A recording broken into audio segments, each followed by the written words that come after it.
we are set up to be able to detect any changes in the volcanoes in Dominica so that we could alert the authorities, the people there in Dominica about what's happening so that they could take action. At present, what you had is the kind of activity we'd expect from the volcano from time to time.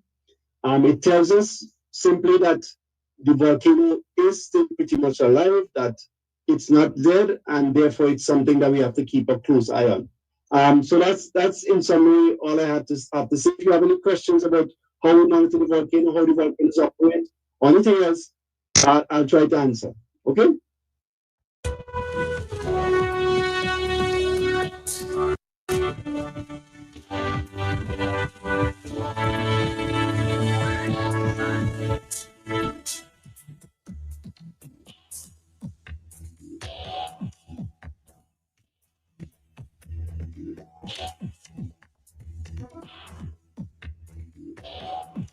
And the question was asked, when should we expect some volcanic eruption in Dominica?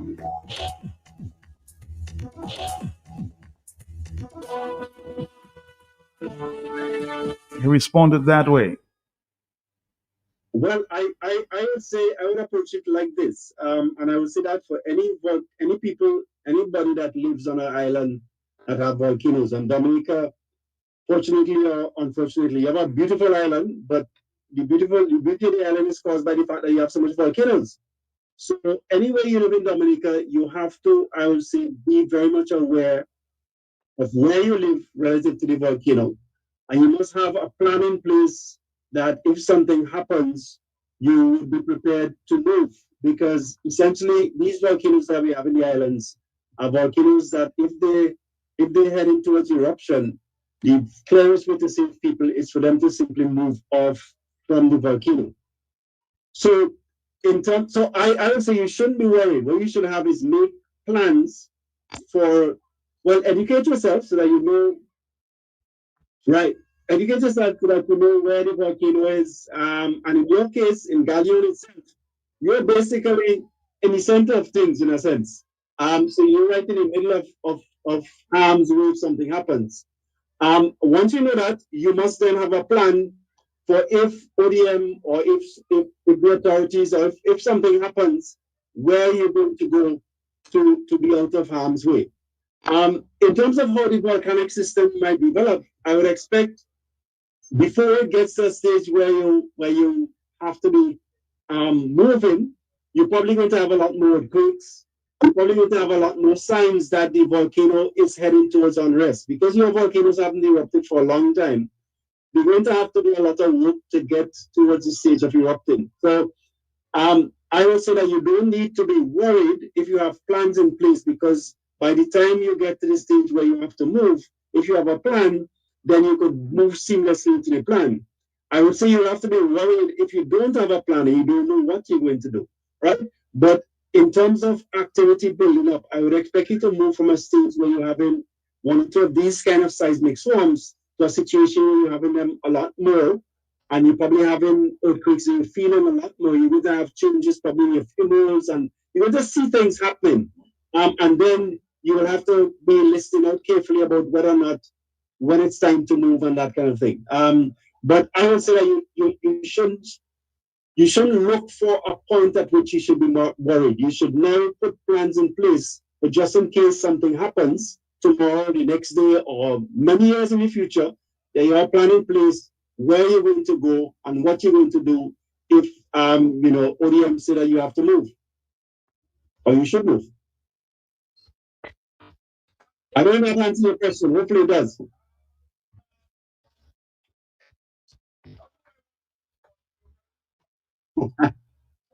Yeah. No, no. Okay, just to be clear, what would happen in any volcanic system?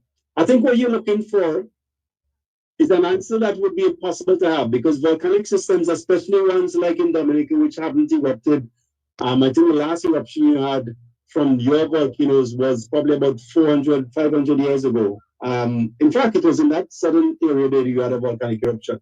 Now, because they haven't erupted for a long time, it's going to be very uncertain exactly when an eruption is going to start. So I would expect that you're going to have you're going to have a long period of what we call unrest. You're going to have a period where the volcano is indicating that it wants to do something.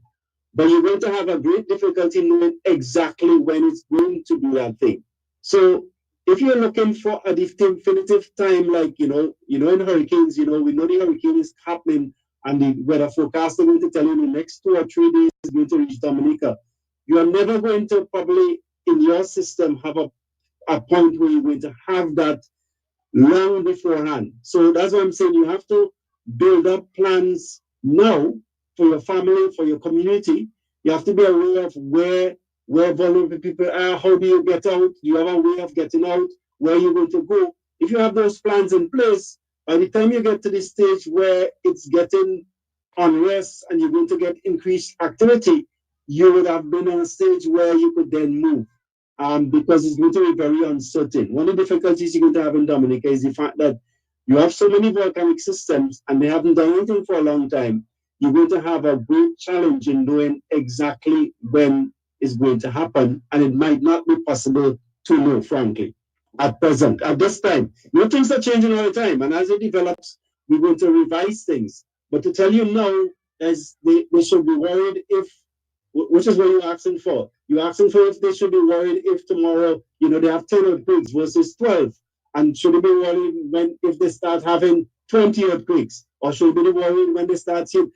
I won't be able to tell you that until the situation develops. So what they should do now is make sure you have plans and things that you know exactly what you're going to do before you get to that stage, right? Because you have the time now. You have the time now because not doing anything right now. Exactly. That's the point. That's the point. And I think where you live, if you look at where Galion is, okay, if you think of other volcanic systems, people think of a volcano classic where you have a cone, you have a cone-shaped mountain and you have a crater, and at the top of the crater, that's where the eruption is going to happen, right? If you think of where you live in Galion there, you're essentially almost in the crater. That's where you live, essentially.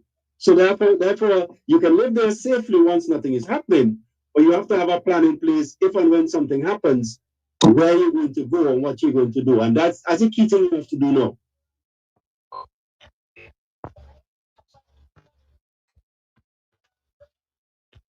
Good afternoon.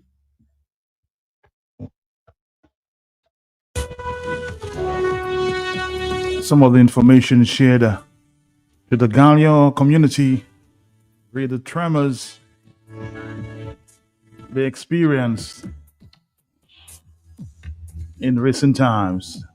Another such education exercise will take place on Wednesday in the Soufriere community for Soufriere and Scott said. On the telephone, hello, talk to me, yes? Morning, Mr. Pelter. Morning to you, morning. How do you do? I'm trying. Mr. Pelter, while you're speaking, I'm listening because I grew up partially in Scotland and Soufriere. I go to school everything there. My mother birthday don't know it. There I knew in Scotland there was something they call PIOG. I do not know if you ever hear about it. I've heard that, yes. Boat, like a big kind of boat, like when Bonito time comes, they used to have. My father was a fisherman, so I know something about PIOG, yeah? All right. Huh? My father was a fisherman, so I grew up in fishing. I know something about PIOG, yeah. Okay. Many people doesn't know what is that about. And my grandmother's husband was a fisherman, but he used to sky and Balawo on the close shore. But there was something they called Bonito. They call Bonic. Now they call it children this thing there. And then they used to have some big boats. So 3-4 men in it, and they have it in the one they say the fish. So when you see the fish, you start to go fast and they let it go in it, and they go in and they let it till they strong this fish. Soufriere is a place that's we know that is right in the face of those things there. I don't say you can't take out the places. They should have some boats like PIOG. I haven't seen this thing for years. PIOG there. So if in case something happens, that they could have catch some of the people there and try to escape the place with it. But what I noticed with Soufriere is that people more want to have zero and dancing and party and fair and all the big music that booming, all these things sometimes not even good for the environment of the earthquakes side there, so of Gallion and things. But these are the things that should sit down to plan. Make my son is a shipwriter. He makes boats and these things. And he has a giant big boat, but it's in Portsmouth. But people should have those kind of big boats here. If in case something happens, people will be able to escape on it and go somewhere. But only one thing there is good time, and and everything there. But I'm saying that to people in Scotland hear me. Those who have boats and this here, learn to make some POs and put there. So if something happens, that they'll be able to escape. Thank you very much. Thank you very much. Now, how much preparation in terms of simulation exercise is being planned?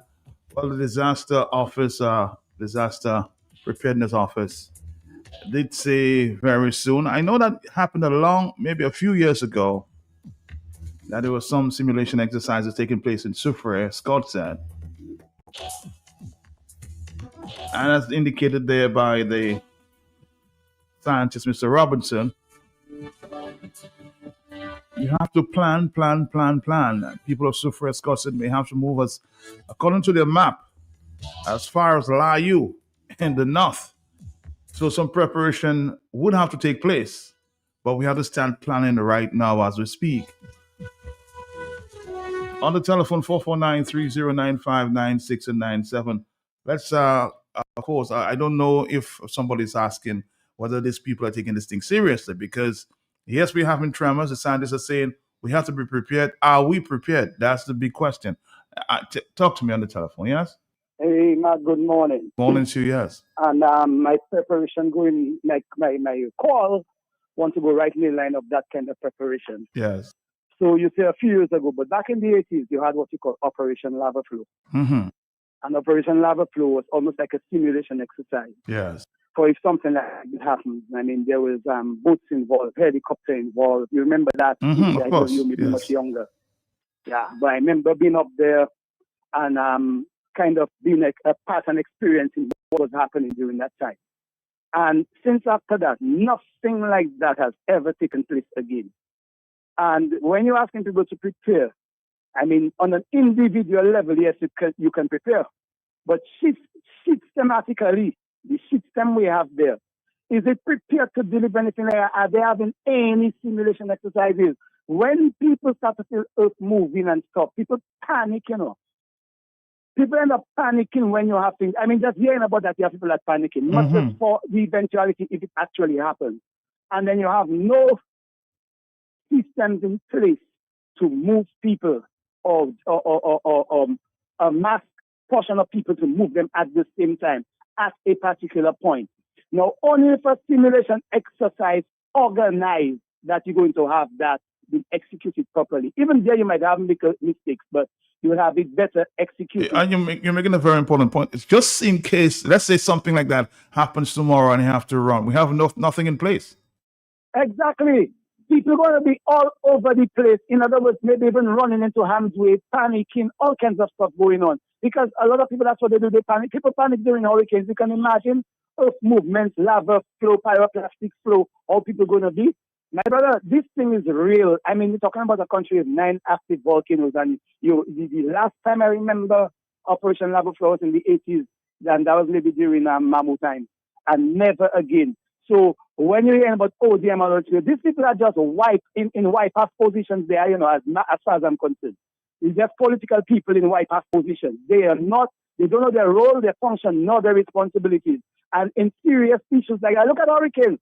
We're not even planning for hurricane season. You have drains that are not uncleaned. You have sidewalk, grass growing in drain. Is volcano we prepared for?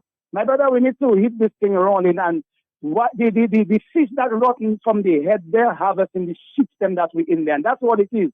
But people don't want. The lady called earlier, Pamo, and she mentioned she grew up in that area and the systems that was in place back in the day, and even the signs that people would see for them to make their moves and what was in place. But now in modern times, we have nothing in place. Nothing. All you have is these powers coming and give CO,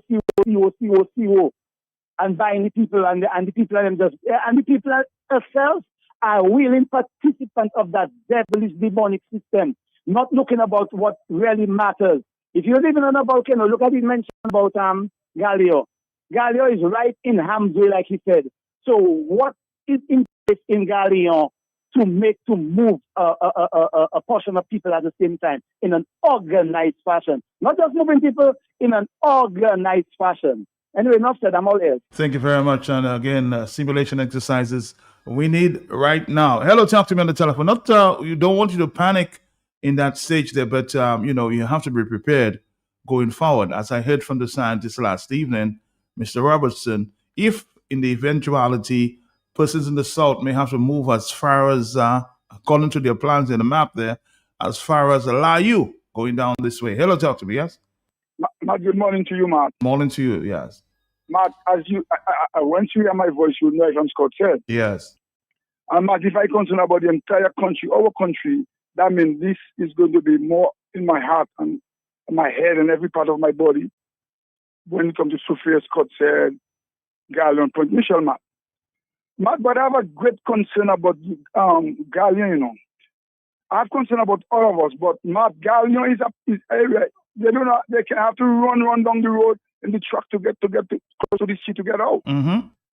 So right now, Matt, you see where this thing is happening, and you see when it's happening, Matt.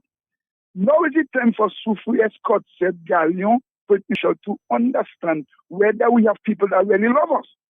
So I am going to get in touch with Jeff and two other guys for us to see whether we can come with a plan to demand from our power rep, to demand from the Prime Minister, to demand from the government what is in need for Sophia Scott said Galion and Point Michel at this time. Thank you. Thank you very much. Hope to be speaking with somebody from disaster, to speak about, when will the simulation exercises begin? I was up there in Galion, and the persons are very much concerned. You'd understand they live right in the center of this thing, and they should be concerned in the eventuality. Yeah. Hello, talk to me. Yes. Are you there, caller? Yes. Yes. Good morning, Martin. How are you today? Morning to you. Yes. Good morning to you. As your caller and yourself have said, the simulation exercise is very, very important. It prevents panic. It helps you to do things in an orderly manner in case of a disaster. Because most of the times during a disaster, people lives are lost, people are injured because they do not know what to do. Panic, yes. People panic because of panic, right? That's the word, Mark. Because of panic. And the lady speaks about the PIOG. I want to assure her that there's no need to build PIOG now. In times back, we were transporting people by trucks with wooden boxes.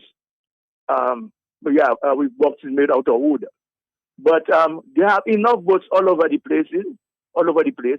So what you need is fast boats to be able to take the people away from the area. Mm-hmm. But how are you going to get them out of the area? Because maybe you have to travel by sea. So presently, urgently, we need a jetty in Soufrière. And you need to have proper roads where the people can move from Galion to the bay.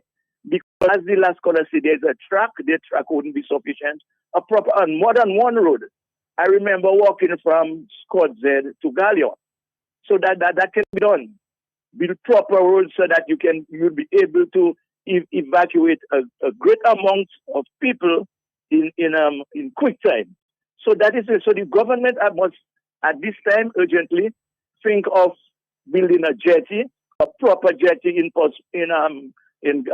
Soufrière that can accommodate a great number of boats, and then to have a road from Galion to the bay, so that in case of a disaster like that, the people will be able to escape quickly. Good morning, Matt, and have a pleasant day. All right, thank you again. As I heard from the scientists, plan. What kind of plans we have in place just in case of a disaster? Let's take a voice note at this time, yes? Good morning. There's a question that has always been bugging my mind. Do you believe that our CBI program... you're way off the tangent this morning, huh? 449-3095-96 and 97. Maybe you can address the situation when we have an open line. Okay, thank you very much.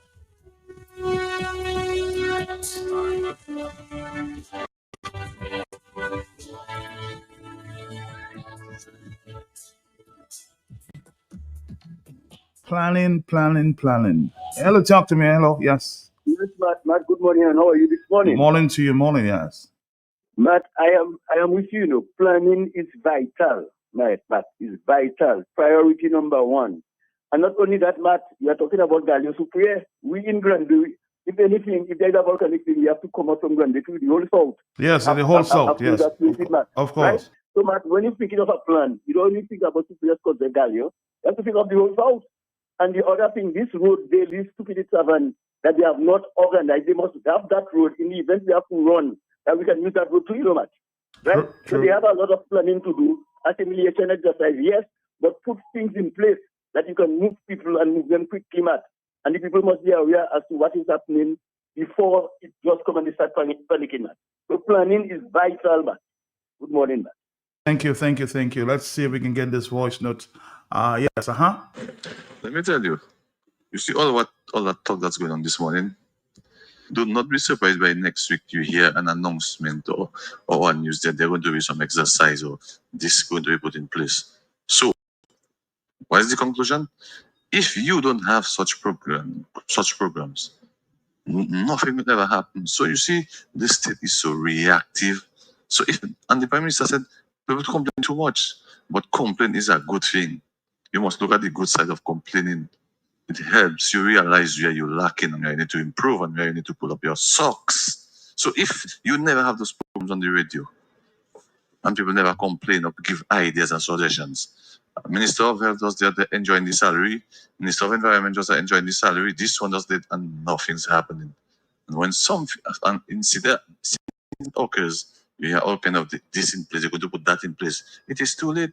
You all are just being reactive.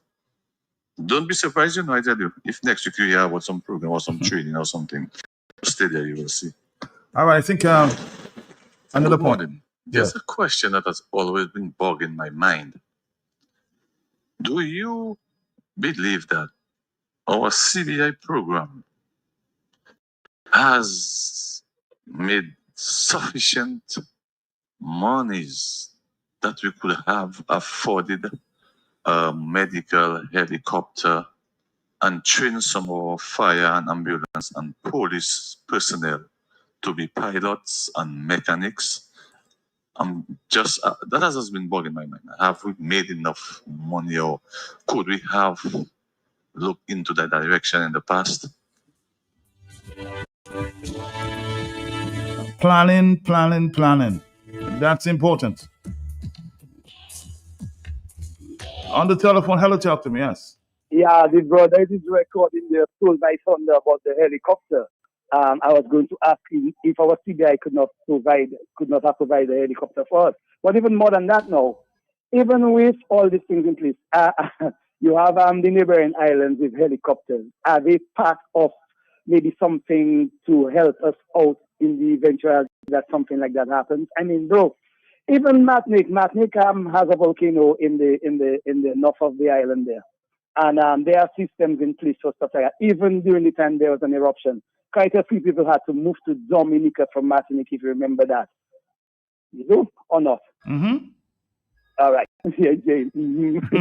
Anyway, things like that. I mean, we have to have systems in place. And really, what you really have, you have a system running the country. And that's why you have systems in place to really facilitate all these things and to take care of people in the way that people should be taken care of. The system that we have in place there, it doesn't care about people. And the people need to understand that, You cannot be living on an island with 9 active volcanoes. The island doesn't have simulation exercises. It doesn't have a helicopter. It doesn't have systems in place to deal with these kinds of emergencies. And it is real.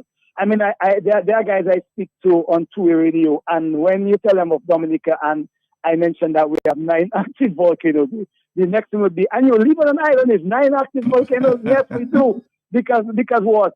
In Hawaii and all this, people live around volcanoes. Just that when there are, in those places they are so organized, they have a warning, they have a late warning, different systems in place. You have a horn that will come on that will let you know, well, okay, you have seismic activity. You have another horn in a different tone that will come on to signify that there is an eruption pending and people will make them move. What do you have in place in Dominica? I mean, in other islands, even a simple thing like let me look at that. That's not even a situation of an emergency. Fog coming from the ocean. When fog coming from the ocean and coming onto land, you have places where a fog horn come on to make you know that there will be a density of fog in your area for poor visibility of traffic driving and maybe people on boats and stuff, you know. A fog horn for fog, a simple thing. And here we have 9 active volcanoes. We have nothing in place. Nothing, because we're running a system, a demonic system we're running here. Have a good day. Have a good day too. 449-3095, 96 and 97. Yes, I did attend a meeting in Galion, and I could tell, you know, given the persons on the ground, interacted with a few, that they need some exercises on the ground to, of course, get them out in the eventuality that there's a volcano or some eruption in that area. They're sitting right there. Hello, talk to me. Are you there? Hello? Yes, yes, hello. Hello? I'm here. Go ahead, yes. Yeah, in the time of UWP, they had a jetty at Point Michel, and they had a preparation. All of us was practicing when this thing happened, and since after that, nothing happened again. So we don't know, you know? Well, that's what I'm saying, that we need some simulation exercise. I remember, I think Mr. Cecil Schillenford, if memory serves me right, was part of that team when he was in disaster preparedness there. Hello, talk to him on the telephone. I might give him a call to remind us. Are you there, caller? Yes? Good morning, Matt. Morning Good morning to to you, yes. all the listeners. Morning, Matt, yes. notwithstanding all the suggestions that have been made, Matt, the saddest part that I see is this. Facebook is bombarding you with every quasi-project, large and small, that the government is involved in. Facebook, it's cheap.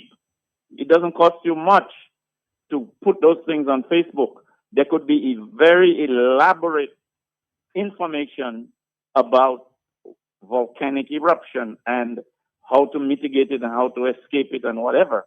And it can all be done. Each village could have their own page, but the government is doing nothing. And as I said, Matt, cheap Facebook, everybody's on Facebook, all the MAPWE, all the projects of you, everything is bombarding at you. It's been bombarded at you, but not one thing. If they could only use this cheap medium to educate the people, each village could have its own page, Matt. Think about that. So that shows you that it's not about money. The government is not doing anything because they could easily do it on social media. Thank you.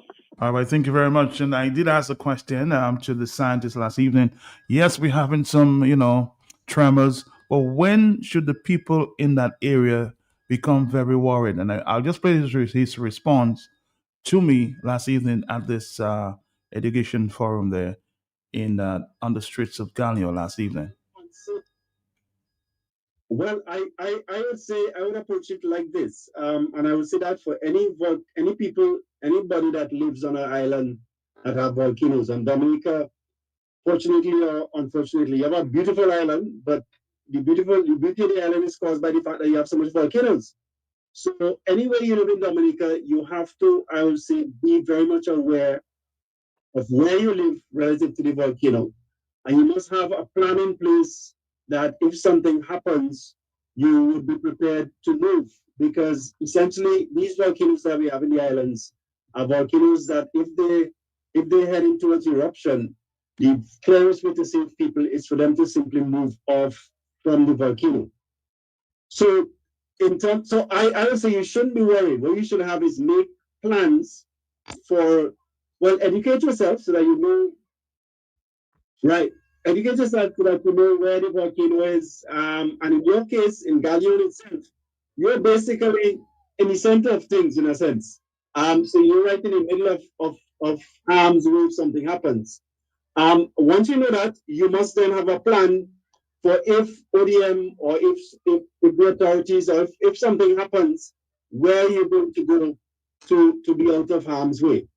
In terms of how the volcanic system might develop, I would expect before it gets to a stage where you have to be moving, you're probably going to have a lot more earthquakes.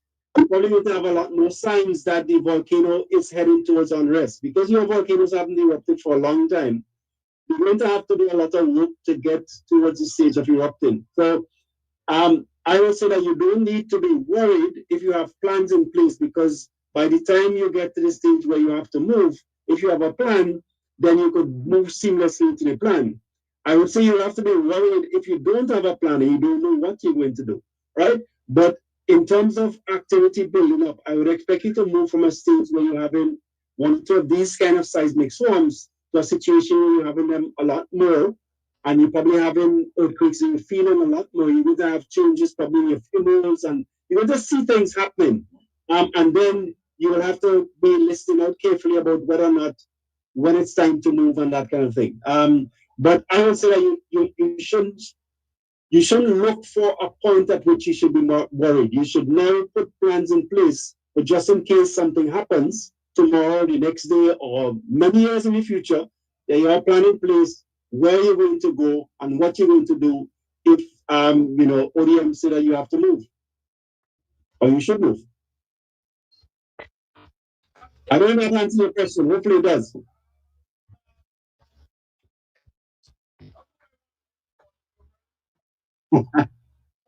Yeah. No. Okay. Just to be clear, what would happen in any volcanic system? I think what you're looking for is an answer that would be impossible to have, because volcanic systems, especially ones like in Dominica, which haven't erupted, I think the last eruption you had from your volcanoes was probably about 400, 500 years ago. In fact, it was in that southern area that you had a volcanic eruption. Now, because they haven't erupted for a long time, it's going to be very uncertain exactly when an eruption is going to start. So I would expect that you're going to have a long period of what we call unrest. You're going to have a period where the volcano is indicating that it wants to do something, but you're going to have a great difficulty knowing exactly when it's going to do that thing.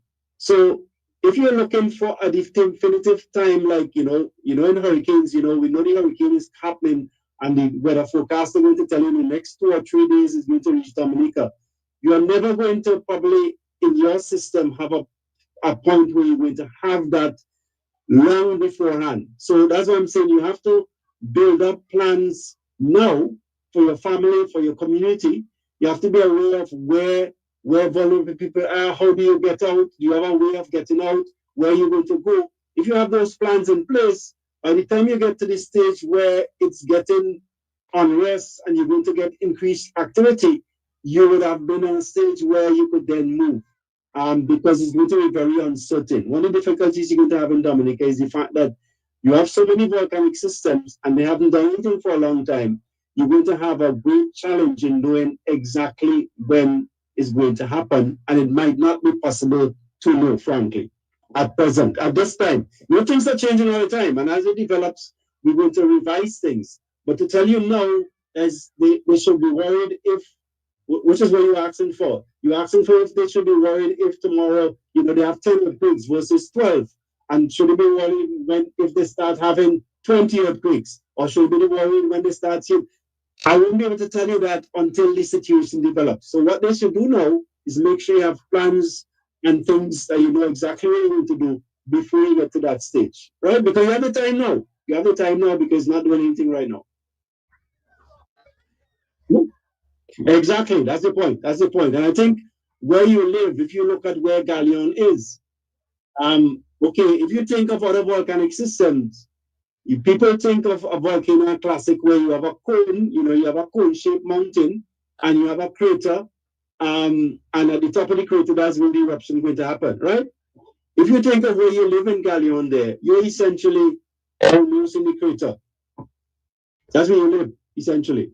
So therefore, you can live there safely once nothing is happening, but you have to have a plan in place if and when something happens, where you're going to go and what you're going to do. And that's a key thing you have to do now.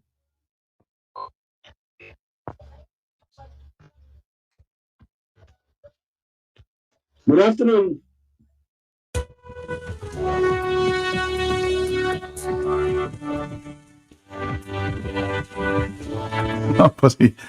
Some people are easy, They listen to the scientists and they say no to a text message. Partner, listen, listen, listen. We are not active, but they're very alive. Hello, talk to me on the telephone. Oh my God, ignorance is something else. Hello, talk to me. Yes, good morning. How are you doing? How are you? How are you? Very well indeed. I am delighted that you're talking about volcanoes because I was thinking of going to the Soufriere meeting. It is on Wednesday. Wednesday, I was at Galion last night, yes. But yes, what I have heard so far from the so-called experts is a complete waste of time. Tell the expert, I say, that he has wasted his time coming down to Dominica. An absolute waste of time. Why? Tell him that what he's told us. We have already been told that a long time ago, in 1997, when Dr. Shepherd came down here. Dr. Shepherd was an Englishman. He was a volcanologist, or a seismologist, if you prefer. They came down from Trinidad, and they came to tell us all about volcanoes. They preached the gospel of volcanoes. They had a meeting at Scott Z, which I went to. That is where I learned a lot about volcanoes. So what this gentleman has told you is there. We have been told that before almost 30 years ago. What we need now is not lectures, my boy. I think Mervyn John Baptist spelled it out for you. But first I'll say what you need, and I heard the guy talking about a plan. My brother, you're supposed to be a volcanologist. People do not make plans in that sort of environment, Matt. What you need to tell the people is that whether their government has enacted a plan to get them out of this community safely in the event of an eruption. That's all you need to know. No more talk about this and that, man. The government must formulate a plan. Let me tell you what they should do. I've said it before, I'll say it again. We should build 2 concrete jetties, one Soufriere, one Scott Z. They got something at Soufriere they built, but that doesn't fit in with my plans because it's not long enough, it's not wide enough. Because Mervyn told you, I agree with him, in the event of a volcano, people will be panicking, running to this jetty with the little children trying to get on a boat to get them out of Dominica. I said to the government before, I said again, invest in 2 boats, like the Express the Zilimat. Are you with me? Yes. One for Soufriere, one for Scott Z. One will serve Soufriere, one will serve Scott Z, provide the jetties are built. The whole plan is that when we know there is going to be an eruption, and we know that they will eventually erupt, we don't know when, what will happen, Matt, once we know that they're going to erupt, those 2 boats will come and anchor at the jetty. And people from Galion and Soufriere will congregate there. That boat will walk onto the jetty, into that boat, and that boat will take us either to Martinique or Guadeloupe. That is provided government have made plans with Martinique and Guadeloupe. Because I cannot see any other way, Matt, that you can escape from this place. We cannot escape by road because the road will be dancing up and down. Trains cannot land, obviously. They got to land on the ground up and down. So the only means of escape is by the sea. That is why we need 2 of those boats to anchor at the jetty when we know it's going to erupt. So we walk on there, could be a day or 2 before, because before the things erupt, Matt, you'll get about 3 or 4 days notice. The ground will start to move. So you know it's going to erupt. The boats are there ready for us. All we do, take ourselves and our families onto the jetty.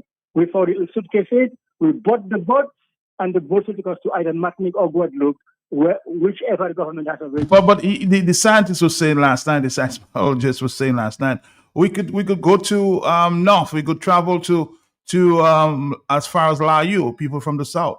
Are you saying Martinique or Guadeloupe? Not less real. How many people live in Scott Z, Soufriere, and Galion? Approximately about 2,000. About 2,000, yes.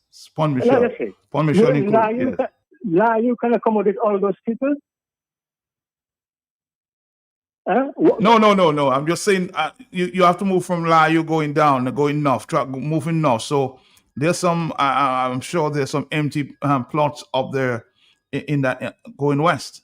So are you saying to me that La U and the other places in Dominica can accommodate about 2,000 people in that sort of setting? I'm sure there's, not structured, but there's enough land space in that area for going north. Have they built anything there? No, they haven't built. But I'm saying preparedness. My point is, Mervyn spelled it out to you. And I think this guy has been warning you all for years. You don't listen to him. I don't know why. But unless you have a plan, the government should formulate a plan so that when we know it is going to erupt, the people of Soufriere, Galion, Scott know what to do. At the moment, there is no plan. Okay?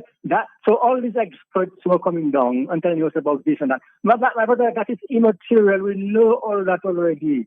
Dr. Shepard, when he came down there in 97, told us all about that. So we don't need a repetition of the same verbiage again. We need a plan to get us out of there, and that is what we should focus on. That's what I'm talking about this morning. Planning.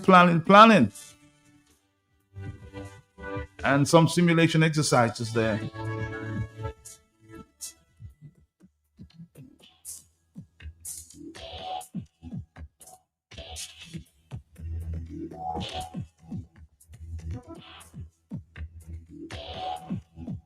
So somebody saying, so Dr. Shepard is a white guy. That made sense, but the black scientist is wasting the time and doesn't know what he's saying. Mr. Tavernier, do you know how many babies that have been born from 30 years ago? Would a 10-year-old know what 30 years ago was about? Shouldn't the information be refreshed? Somebody's asking the question. So a lot of people don't even know that we had the simulation exercise in 1997. They were not born yet. So we need fresh information. That's the point there. Hello, this caller is trying to say. What I'm trying to say is yes, the Scott Z and Soufriere, I'm going to tell you something that you do not know. The people of Scott Z and Soufriere, they don't really agree. You would ask people in Scott Z, how is that if they do not know? And the last set of generation that born there, sometimes they don't even have time for people for them. They don't even know their people to say hello, everybody in their own world. So if things are happening, it is not everything the government. The people of Scott, they have much intelligent people in Soufriere, much intelligent people to help themselves, to come together, keep a meeting there. But that place is a place people don't really agree with each other. When it comes to politics, just watch come to politics, you'll see what's happening. I've been there with my father all the time, I've seen what happened there. And there's a lot of confusion in Scotland and Soufriere. That even so they would have asked, because all the wise men, they're dead. And they're still a wise men. They will not come together and sit down and decide something. So every time the government, they need to help themselves. Thank you very much. You talking about the local people have the resources to help themselves? Do they? I don't know. I'm just asking. The government must give some assistance. Hello, talk to me on the telephone, yes? Matt, good morning to you. My brother, how you doing? I hope I see you in Soufriere tomorrow. Matt, I'm not juju, you know, Matt. Nobody cannot use me for no juju. I respect all authority, and education is always something that is always important to endorse. Whereas I will endorse some of what Mr. Roy Tavernier has said. Mm-hmm. But if you have a government who is concerned, listen to me, I am not bashing anyone. If you have a government that is concerned about its citizens and its people, no one is perfect. We would be in a better position today when it comes to secure. Matt, I don't think no other villages in Scotland have received meetings and when it comes to disaster like Soufriere, Scotland, and Gagnon. I don't think nowhere in Dominica have had such a meeting. Every time something of this nature happens, the government comes, they send an official, they keep a meeting, blah, blah, blah, blah, blah, blah, blah, blah, and everything shelves. Till another thing happens again. Matt, I feel sorry for our people because sometimes our people really need to learn and to understand. We have education. We have educated a lot when it comes to disaster with that volcanic thing. I remember in 1990 with Dr. Shepard, I think, that man gives you a good background of everything. All the government have to do is to follow up with what you meet. You come into office, you concern about people, and you follow up. There has been no follow-up, absolutely. The government going on 26 years. The government haven't built anything in Galion that can push the people of Galion. All the government does, they come, they give handout to the people of Galion, and they turn their back and they go. Not one community center is in this house. Right now, as I speak to you, Mark, if a hurricane were to strike, there is nothing in Galion as a hurricane shelter, you know, Matt. Matt, the government don't care. You see me, Matt? I respect people and I respect authority, but I am not as usual. Some organization came into Soufriere and they built a jetty in Soufriere, Matt. The jetty did not build the way they proposed it. It's a government that built that, Matt. That jetty they built in Soufriere is a government that built that. I know that. Yes, you respect the government of the day. I know that well. Yes, I know that well. Matt, you respect the government of the day. Listen to me well. But it's not the government that built that, The government has nothing to do with that, That's why they play their cocoa market around it and they cut the job shorter. Furthermore, the jetty was supposed to expand further. They did not do it. They make it smaller. No, you know what was the purpose of that jetty, Matt? The purpose of that jetty had to incorporate with a disaster, it's not going to happen in Soufriere, Matt. Matt, the jetty, as I speak to you, is totally incomplete. I would like you to come to Soufriere, Matt. If there were to have a disaster, and let us say we would have run to the jetty, we have to stay here on the jetty and jump in at the Matt. Because why? It is totally incomplete. So that's why I'm telling you, Matt, I respect the man and his whatever he's saying. I respect people. But Matt, I just find we in Soufriere, as Scott said, we have been used by government for 26 years. There's nothing that can push us forward. Every time something happens, they get somebody, they keep a meeting, and that's it, Matt. Nothing happens again until I feel sorry, Matt, for our people. We have been used over the years, and we will continue to use. Matt, it's a shame. And Dr. Shepherd did his best. He educated the people. All the government have to do is follow up. We just there, Matt. You see, 2 weeks ago we had chairman. Everybody talking, things happening, meeting happening. After that, wait again, Wait when that meeting called tomorrow. See what's going to happen. Everything going to Chef quiet again, Matt. Thank you for the opportunity. Thank you. The scholars basically say not enough is being done. No follow-ups. Since 1997, we had a simulation exercise.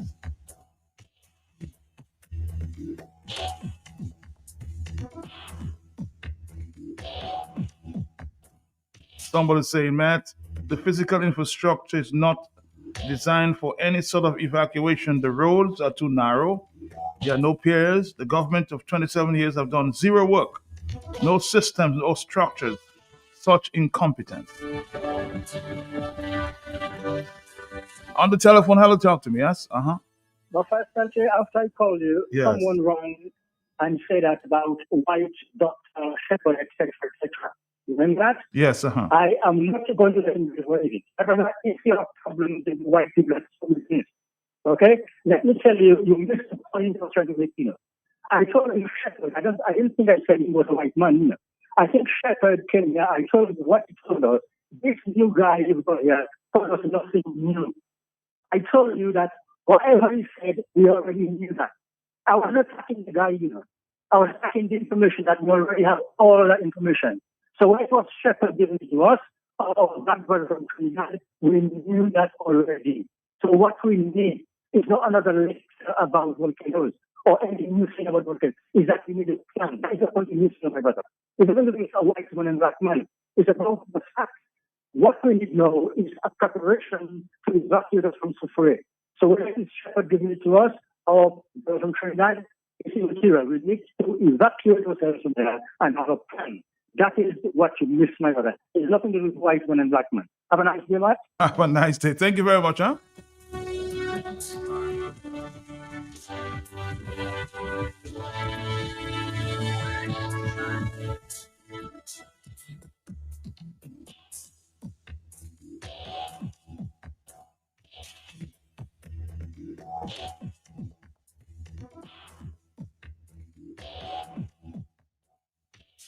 On the telephone, hello, talk to me, yes? Mr. Peltier, blessings to you, sir. Blessings to you, sir. In the interest of time. Matt, most of the time, if you would call some people, I come in right back to you, Matt, and tell them, look, call into the program and make a contribution. Matt, they dare not to. They'd rather choose, stay behind a phone and send a WhatsApp message being mischievous.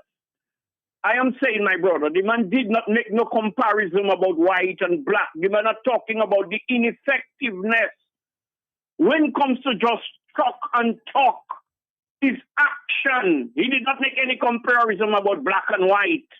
Because, Matt, what I'm saying, right, Avenue, blessings to you. Most of the times, I don't know, we feed on each other like cannibals. Matt, in which area we are being quite repetitious? Two main areas. Can you help me with one, Matt? I'm not getting that point there. Go ahead. I'm not getting the point. No, I am asking you, just for, I pick in your brains. I want your brains to be alive and active, like, In which areas in Dominica, two main areas, we are being quite repetitious, Matt? I think there are many areas. I can't zero in on what areas you want to talk about. Two main areas, Matt, is CWO and to steal election, to pay absolute attention to entertainment, CWO, rum, alcohol. They had high grade to it too. So, Matt, I am saying you taught me something, and I always say that even when I'm using it without you being there. I always say Matt Pelkey taught me something. Repetition builds reputation, character I add to it, and also familiarity. Matt, even if it's once a year, Matt, or once every 2 years, there is some simulation. So the same repetitious simulation, people would be familiar. People would have already built that into the character, Matt. They would already be automatically charged, Matt.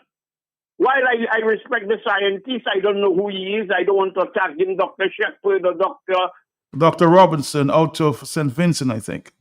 No, I said no, I'm going back to the Dr. Shepard and he presently. I am not trying to discredit or, disregard the importance of a scientific assessment. But I'm saying that action speaks louder than words. One caller and talk about our CBI money, man. Matt, what have we done with our CBI money? We are in over 8 billion stashed away in some Arab country, Matt, in a foreigner hand. And that is what these young people and even the elderly does not understand. Yes, they'll come and give you $500, give you an envelope, a red envelope. By the time you open it, all you can see is radio, dough, tish, and give you liquor money, give you CWO entertainment. But when your life is in danger, when you are sick and you need to be flown out because all our great hospital we have in Dominica cannot take care of us. And look at the size of it, Matt. Imagine if the high information is still working anyway, leave that alone. So I am just calling on the people of Dominica who think it's about being quite fanatical, extreme in supporting politics, in going out every weekend. It doesn't have to be a weekend, just drink rum and smoke high grade and eat barbecue. And what about your safety? What about your security? This government don't give a damn about you and me, Matt. They're busy stealing money and stealing elections and guaranteeing that no other party can come and show they can do better than them. And the people don't know UWP. A lot of them don't know Freedom. A lot of them don't know the real Labour Party under Patrick John. Matt, can you remember those days? I was too young for that, yes, but I remember. So Matt, would you agree with me, Dominica have regressed about 40 or 50 years? Would you agree with me, Matt? We all agree. Okay, but so in conclusion, I just want to say, my brother, there is not, the education is insufficient, man, inadequate.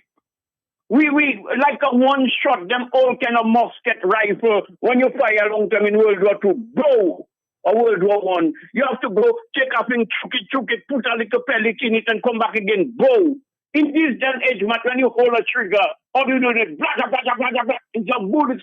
You come in and talk all the little foolishness, a one-off thing, once in a blue moon, or you bring Dr. Shepard, or you bring that brother that just come. No, we have the expertise in Dominica. It may not be to the degree of these guys, but it's not just to talk.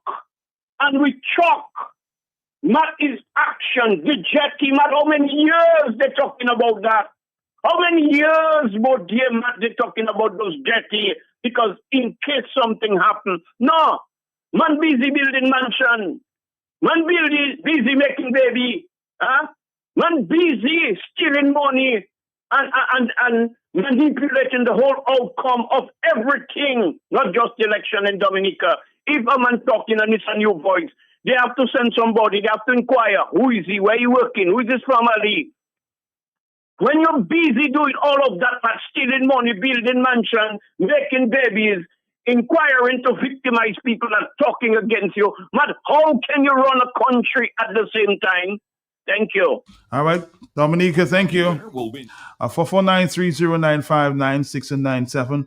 We'll continue this information, this education with the minor earthquakes that took place in Gali on the south earlier this month. Our next stop, we're going to talk with, I will continue that conversation at the 10 o'clock hour. We have a stop with Bloombox, and we'll continue. But just before we get there, let me share some information just surfacing there. That we've just learned that a businesswoman, nurse Kenithia Sylvia Nicholas, a 41-year-old of Viewpoint Warner, who along with her fiancé, Kinzo Kwame Matwati Woodley, was arrested and charged by the police on 4 firearm ammunition-related offenses, has been charged $5,000 to be paid by October 30, 2026. In default, she will spend some time in jail. She pleaded guilty to 4 charges read to her, while her fiancé pleaded not guilty, and the charges against him were withdrawn. They were represented in the matter by lawyer Zena Moore Dyer. So just in case you miss it, you have businesswoman nurse, a 41-year-old of Viewpoint Warner, was arrested and charged by the police on 4 firearm ammunition-related offenses. On July 23rd, 2026, the police received some credible information. As a result of the information applied to obtain a search warrant in the name of Kenithia Sylvia Nicholas on July 24, 2026, at around 2:10 hours, armed with a warrant and alongside with some police officers from the Firearms Task Force and Drug Squad, went to the home of the accused, and where she was met. After identifying themselves as police officers, she was shown the warrant. It was read to her, informing her that they came to search her premises for illegal firearms.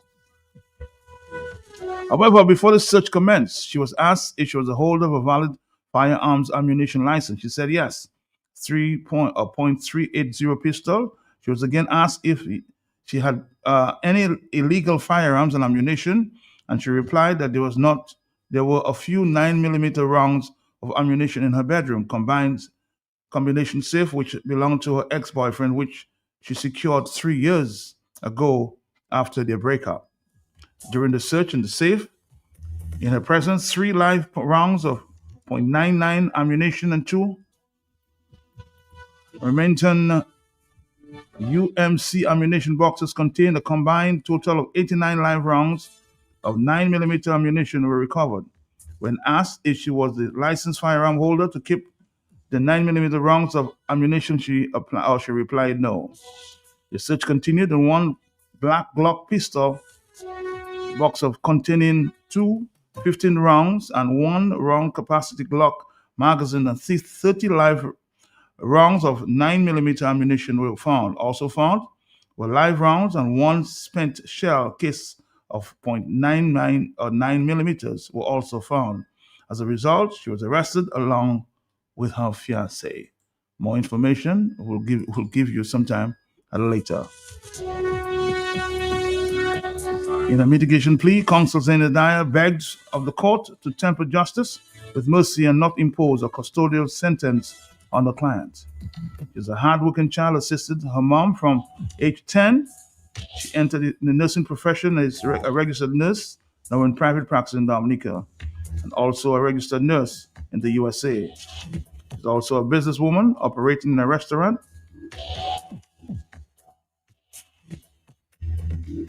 This young lady is a remorseful and she's the first-time offender. She has already suffered and spent 3 nights in police cell, sleeping on cardboard and concrete. She has been humiliated. Her practice in the USA is in trouble now. She has no profession. More Dyer told the court. We'll give you more information. We have to stop for... I will stop with Bloombox. We'll continue after this.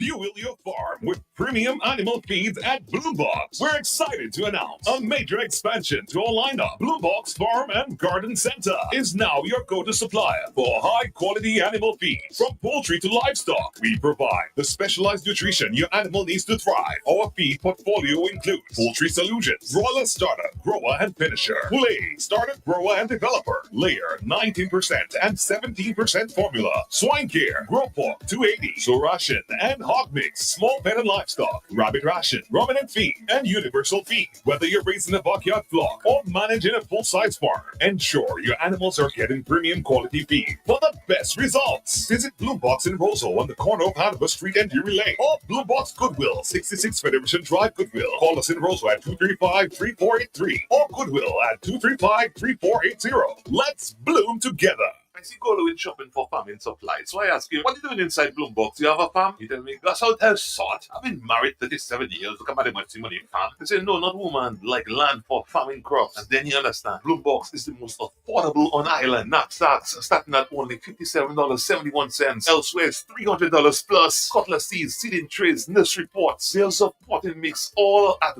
way better prices than anywhere else. Fertilizers, 3-in-1 multi-tool, and so much more. Located on Federation Drive, Goodwill. Second property on the right after the Valley Link Road and on the corner of Drury Lane and Hanover Street in Roseau. Bloombox. Let's bloom together. All right, Dominica, we'll continue to talk after this. But we're here with our good friend Carlton Lando. He's there representing Bloombox this morning. Mr. Carlton Lando, how are you doing this morning? Matt, good morning to you and good morning to all our listeners at this time. It is a pleasure to be here with you in studios as usual. We are even happier to be representing Bloombox, your number one leading supplier of farms, garden and agricultural solutions here in Dominica. We are ideally located in 2 locations, one in the middle of Roseau. People oftentimes, they have difficulty with streets. So right on the corner of Downey Lane and Hanover Street, that's right at the back of Whitchurch, where they would actually do the wholesaling at the back there. You will find Bloombox located right there on the opposite side of the road. And you can find us on 66 Federation Drive in Goodwill for those who are looking for flexibility, a bit more latitude in terms of parking. You will get the same great service there. And so we're located there as well. Matt, we are happy to announce that we are celebrating 5 years of operations here in Dominica. And I can tell you that within the 5 years, we've expanded a lot. And we have increased in our inventory. We have broadened some of the services that we render and to the public. And of course, with the 5 years comes experience. And so our staff can certainly and have certainly given you the best customer service that you deserve here in Dominica. One of the things that we pride ourselves in, it's more than just the service. It's an experience that you want to have with us. Experience that comes with knowledge, that comes with education, and that also comes with demonstration as well. And so if you're looking for that location, that place where you can really purchase your agricultural, garden, and farming supplies, and you want education to be applied with your purchases. You want that experience where you can really understand the features and benefits of the products that you're purchasing. You can look no further. You will certainly get that at Bloombox. So, what have we done in the 5 years that we have been in operation?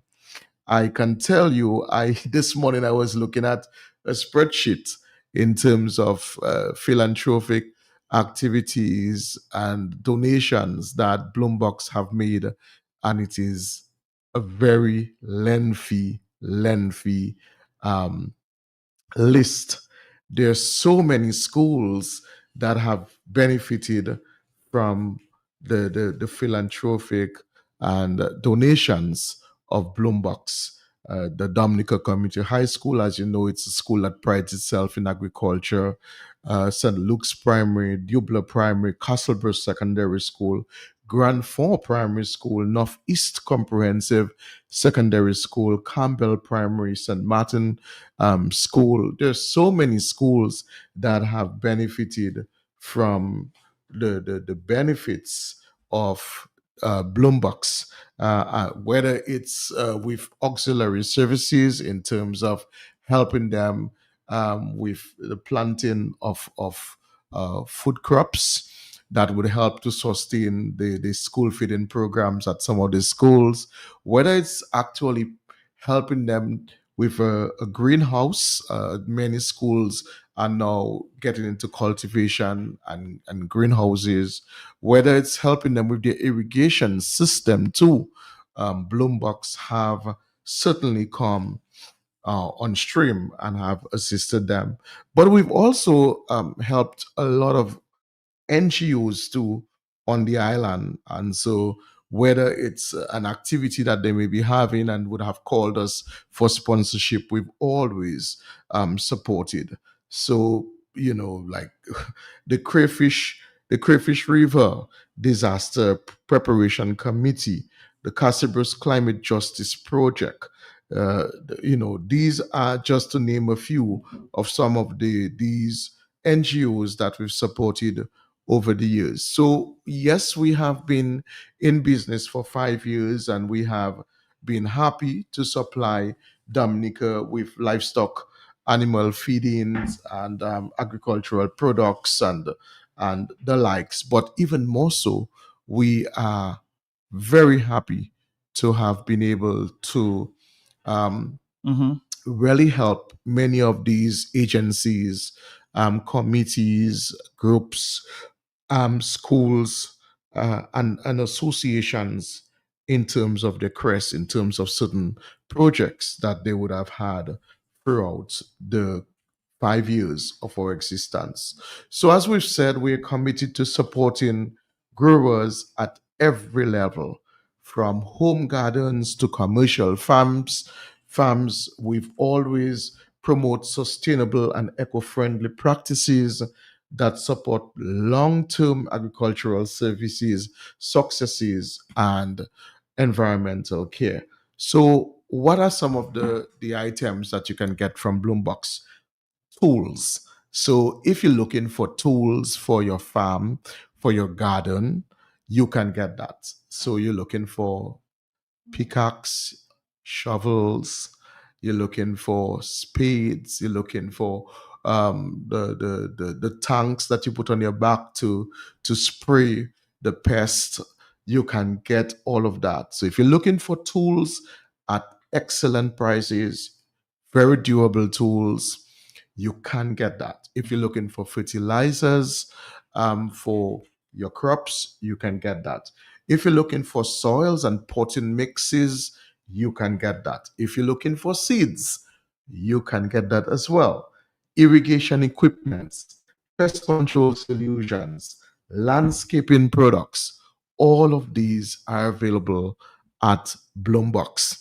And one of the things, I think just last week, an aunt of mine said to me that she really likes to buy her flower pots at Bloombox because they're very durable. They're way more durable than the competitors. And this is somebody that's obsessed with planting what we call flowers or plants, to put on the house and around the yard and so forth.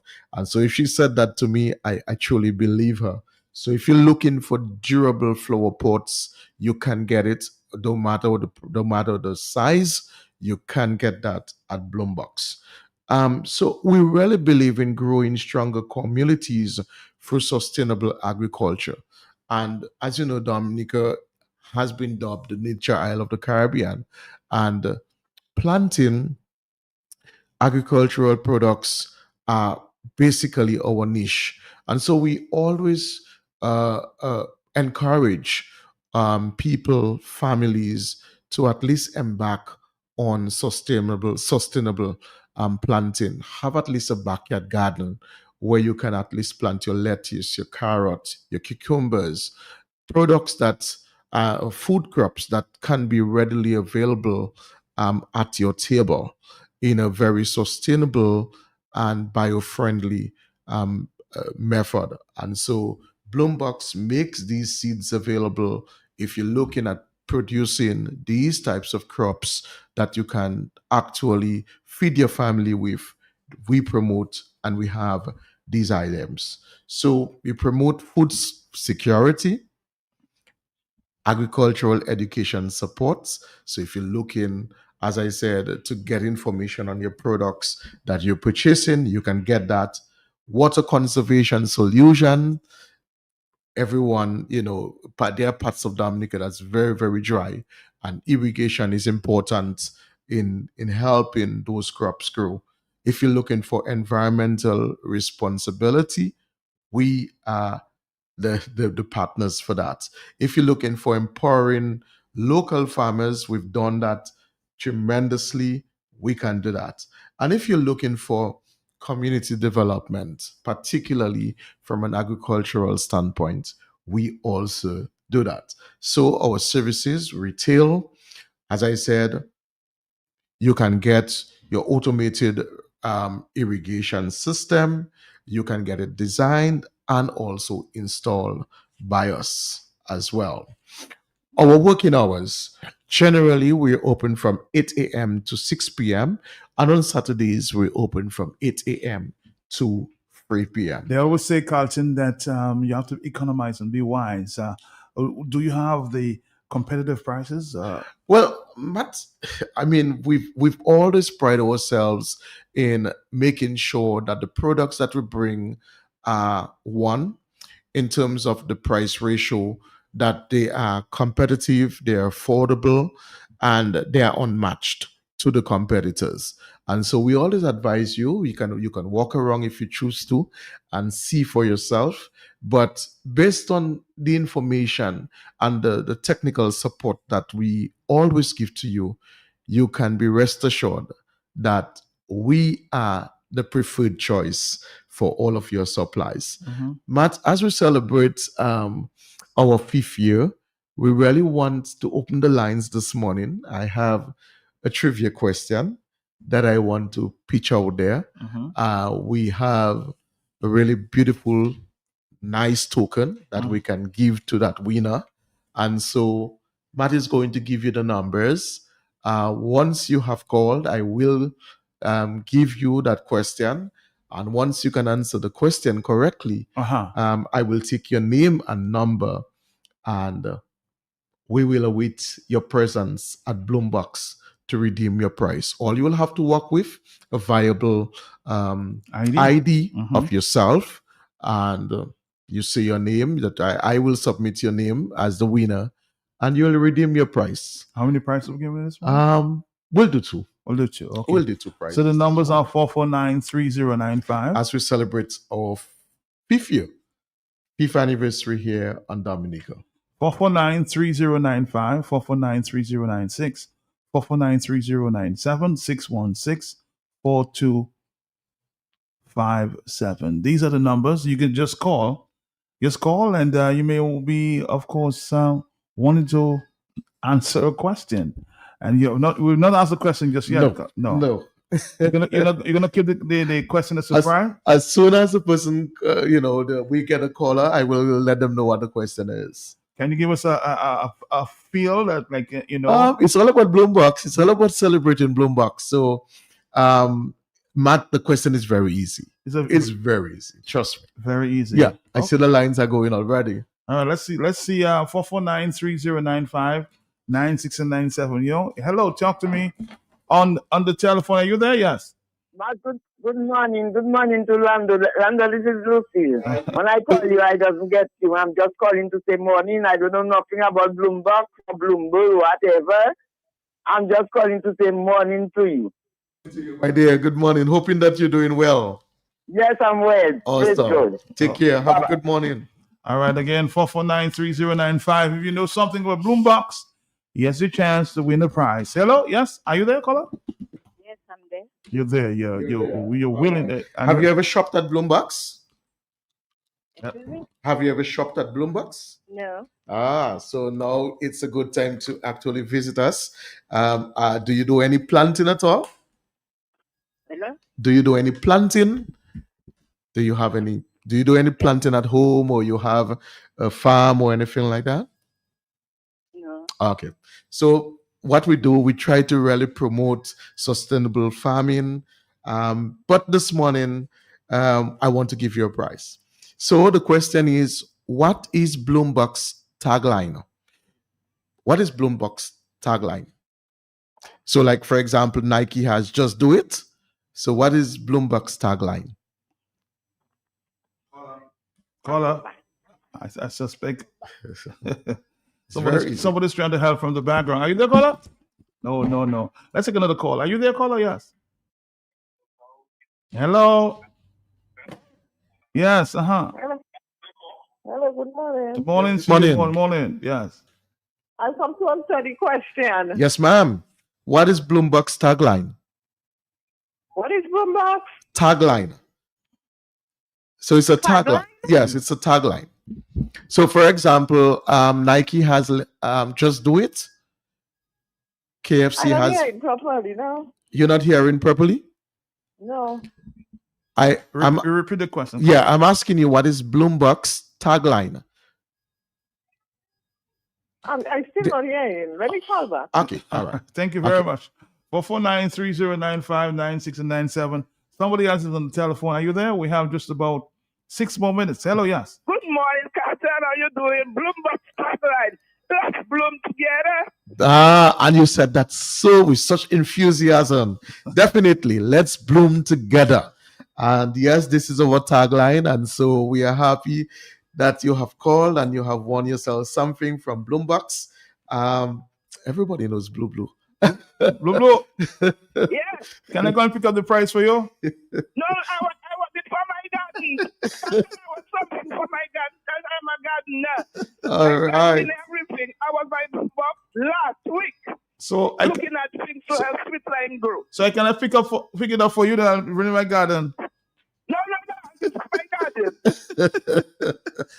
Thank you. Thank you so much. You take care of yourself. Bye-bye. Thank you. You too. All right. Yes, so Blue has won herself a gift from Bloombox as we celebrate our 5th anniversary here on Ireland. And Matt, the lines are going.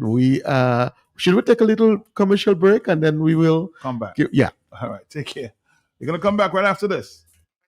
Shopping for farming supplies. So I ask him, what are you doing inside Bloombox? Do you have a farm? He tell me, that's how tell sort. I've been married 37 years. Look at my money farm. He say, no, not woman, like land for farming crops. And then you understand, Bloombox is the most affordable on island. Knapsacks starting at only $57.71. Elsewhere, it's $300 plus. Cutlass seeds, seeding trays, nursery pots, sales of potting mix, all at way better prices than anywhere else. Fertilizers, 3-in-1 multi-tool, and so much more. Located on Federation Drive, Goodwill. Second property on the right after the Valley Link Road and on the corner of Drury Lane and Hanover Street in Rosal. Bloombox. Let's bloom together.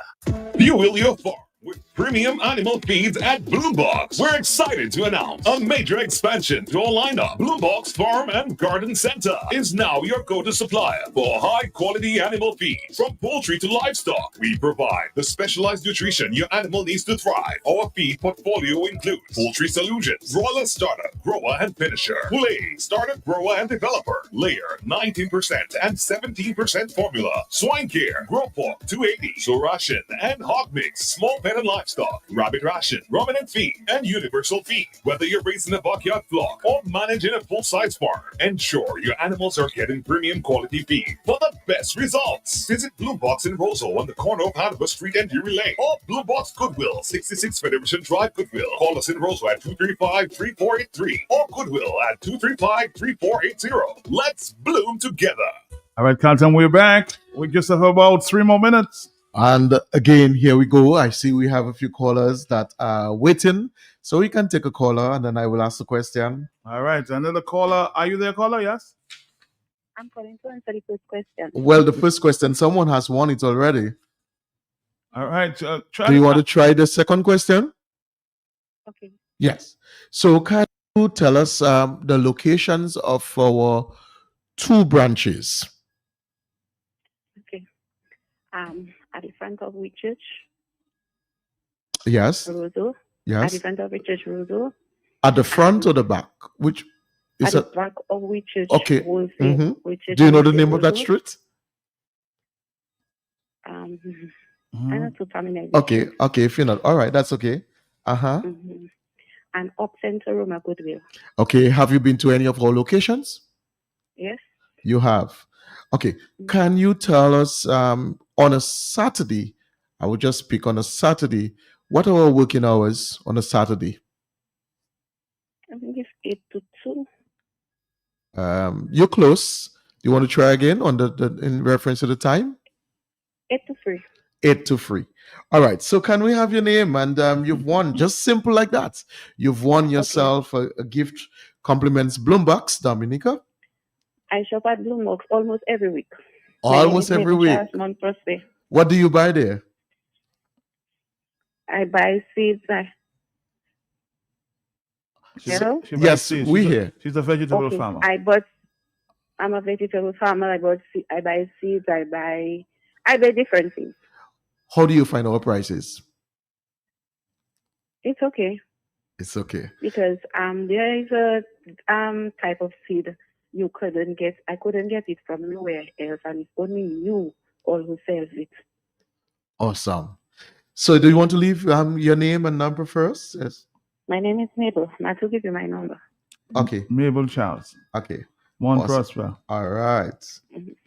Thank you so much. Okay then. Cool. All right. Take care. All right. And Matt, I'm so happy that it's customers of Bloombox that are winning, people who visit the stores and make purchases and can testify of the great service that they get all the time and the variety of products that are available to meet that particular need that they have. And so we're happy that you're celebrating 5 years with us and you continue to support the brand. As we say, we're blooming together. And this is all about you. Without you, there is no Bloombox. So we really value your loyalty. We value the years that you have toiled with us and your commitment and trust in the services that we render to you on a day-to-day basis. Let me say good morning to the management and staff of Bloombox, those people who work behind the scenes tirelessly to make sure that the products get to the store and they make sure that you really have the best experience that you definitely deserve. But as we wind up, as I said, for the entire month, all the way through August, we'll be celebrating with you. There will be many more giveaways every week on a Tuesday. At this time, we'll be with you. You will be hearing my voice as we promote sustainable agriculture here in Dominica. And don't forget, we do have a wide variety of products that meet every need that you have, from tools to fertilizers to soil and potting mixes, seeds, irrigation equipment, pest control solutions, landscaping products. So all of your agricultural needs, you can get it at Bloombox. Don't forget, we have 2 locations that are ideally located here in the Roseau area. The middle of Roseau on Hanover Street, right at the back of Whitchurch, you'll find Bloombox there, and Federation Drive as well. You drive all the way just to the beginning of Santa Roma, you will find Bloombox as well. And so we are open from 8 to 6, Monday to Friday, and on a Saturday from 8 to 3. Until next time, I'm your host, Carlton Lando, representing Bloombox, and we say, let us bloom together in Nature Isle, Dominica. Have a good morning, everybody, and continue to take care of yourself. See you around. Yes. Same time next week. Have a great day now. Thank you, Matt. With premium animal feeds at Bloombox, we're excited to announce a major expansion to our lineup. Bloombox Farm and Garden Center is now your go-to supplier for high-quality animal feeds. From poultry to livestock, we provide the specialized nutrition your animal needs to thrive. Our feed portfolio includes poultry solutions, broiler starter, grower and finisher, poulet, starter, grower and developer, layer, 19% and 17% formula, swine care, grow pork, 280, so ration and hog mix, small pet and livestock, rabbit ration, ruminant feed, and universal feed. Whether you're raising a backyard flock or managing a full-size farm, ensure your animals are getting premium quality feed for the best results. Visit Bloombox in Roseau on the corner of Hanover Street and Drury Lane, or Bloombox Goodwill, 66 Federation Drive, Goodwill. Call us in Roseau at 235-3483 or Goodwill at 235-3480. Let's bloom together. I see Golo shopping for farming supplies. So I ask you, what are you doing inside Bloombox? Do you have a farm? You tell me, that's how it sort. I've been married 37 years. Look at my money farm. They say, no, not woman, like land for farming crops. And then you understand, Bloombox is the most affordable on island. Knapsacks starting at only $57.71. Elsewhere, it's $300 plus. Cutlass seeds, seeding trays, nursery pots, sales of potting mix, all at way better prices than anywhere else. Fertilizers, 3-in-1 multi-tool, and so much more. Located on Federation Drive, Goodwill, second property on the right after the Valley Link Road, and on the corner of Drury Lane and Hanover Street in Roseau. Bloombox. Let's bloom together. Fuel your farm with premium animal feeds at Bloombox. We're excited to announce a major expansion to our lineup. Bloombox Farm and Garden Center is now your go-to supplier for high-quality animal feeds. From poultry to livestock, we provide the specialized nutrition your animal needs to thrive. Our feed portfolio includes poultry solutions, broiler starter, grower and finisher, poulet, starter, grower and developer, layer, 19% and 17% formula, swine care, grow pork, 280, so ration and hog mix, small pet and livestock, rabbit ration, ruminant feed, and universal feed. Whether you're raising a backyard flock or managing a full-size farm, ensure your animals are getting premium quality feed for the best results. Visit Bloombox in Roseau on the corner of Hanover Street and Drury Lane, or Bloombox Goodwill, 66 Federation Drive, Goodwill. Call us in Roseau at 235-3483 or Goodwill at 235-3480. Let's bloom together.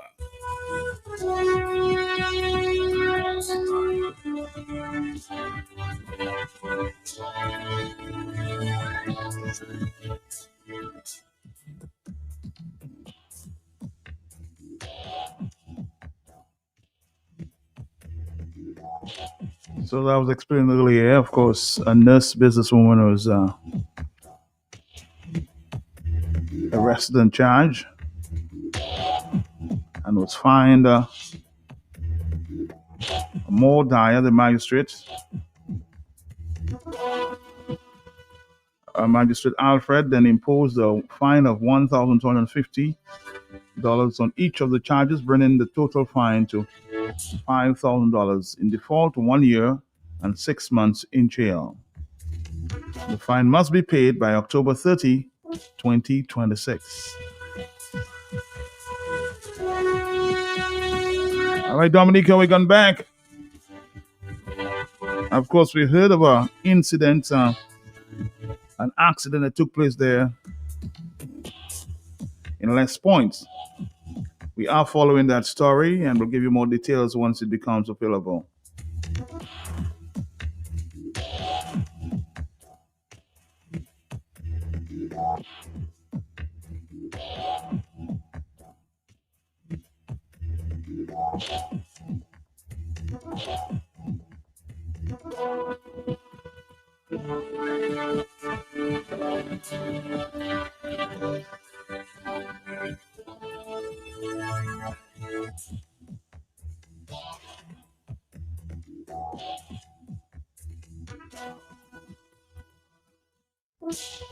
Let's continue the conversation we had earlier as it relates to the preparedness preparations for. Hello, talk to me on the telephone. Are you there, caller? Yes. Matt is me again. Yes. I forget to tell our DJ that was on Q95. Mo introduced him as the most handsome DJ on island. A DJ? You know who is that? Which one? DJ Slim. Oh, DJ Slim. Oh, okay, all right. Well. On the poker run, that's how Mo introduced him, the most handsome DJ on island. All right. Thank you.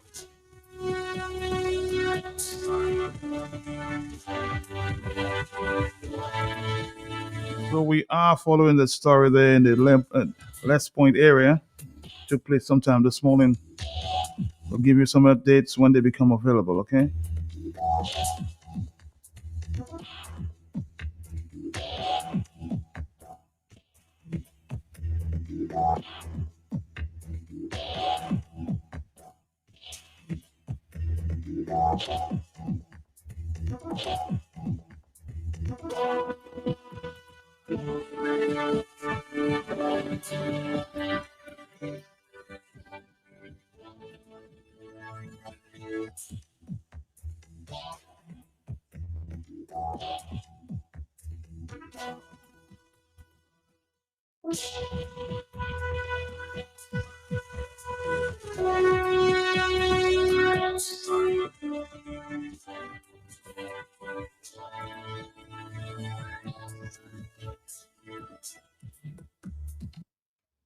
Well, I would say I would approach it like this, and I would say that for anybody that lives on an island that have volcanoes, and Dominica, fortunately or unfortunately, you have a beautiful island, but the beauty of the island is caused by the fact that you have so much volcanoes. So anywhere you live in Dominica, you have to, I would say, be very much aware of where you live relative to the volcano, and you must have a plan in place that if something happens, you would be prepared to move. Because essentially, these volcanoes that we have in the islands are volcanoes that if they head into an eruption, the clearest way to save people is for them to simply move off from the volcano. So I would say you shouldn't be worried. What you should have is make plans for, educate yourself so that you know, right? Educate yourself so that you know where the volcano is. And in your case, in Gallion itself, you're basically in the center of things, in a sense. So you're right in the middle of harm's way if something happens. Once you know that, you must then have a plan for if ODM or if the authorities or if something happens, where you're going to go to be out of harm's way. In terms of how the volcanic system might develop, I would expect before it gets to a stage where you have to be moving, you're probably going to have a lot more earthquakes. You're probably going to have a lot more signs that the volcano is heading towards unrest. Because your volcanoes haven't erupted for a long time, you're going to have to do a lot of work to get towards the stage of erupting. So I would say that you don't need to be worried if you have plans in place, because by the time you get to the stage where you have to move, if you have a plan, then you could move seamlessly into the plan.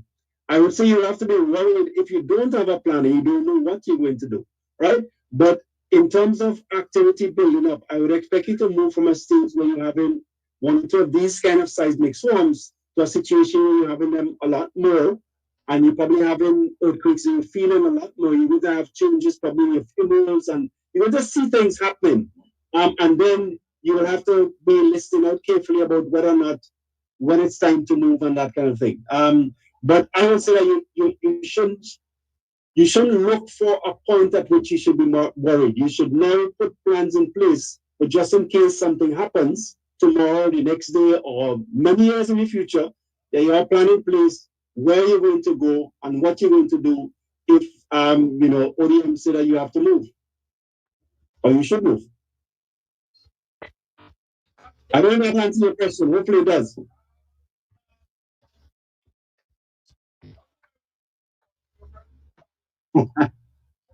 Yeah.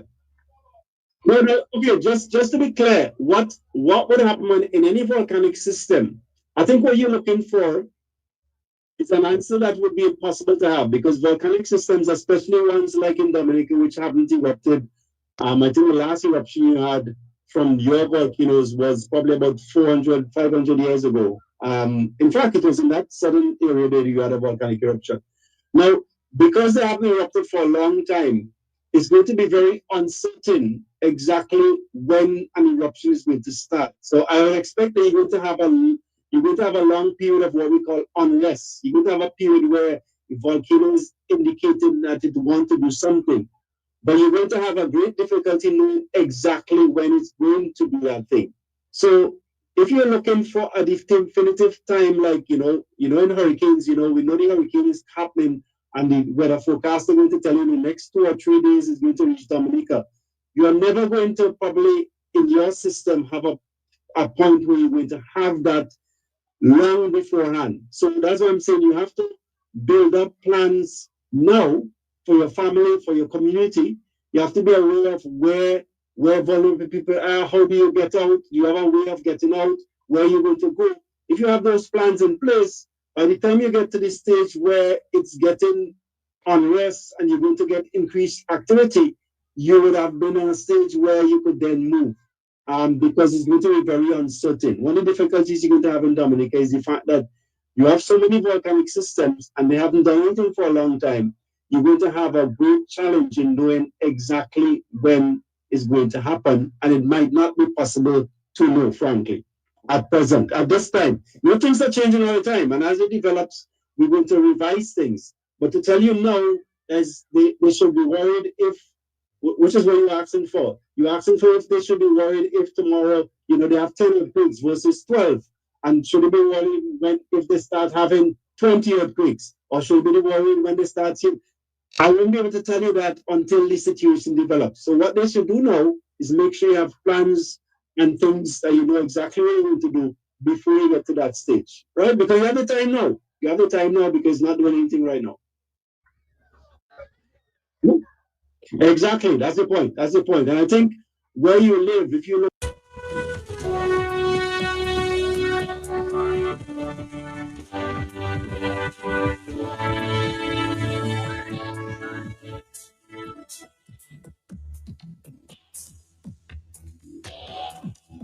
All right, Dominica, thank you.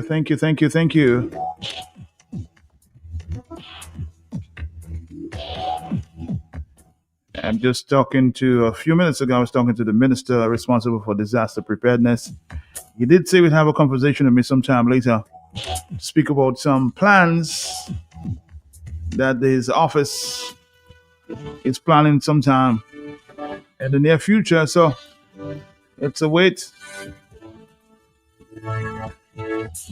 and see what plans may be available or will be available, especially for the areas in the south. The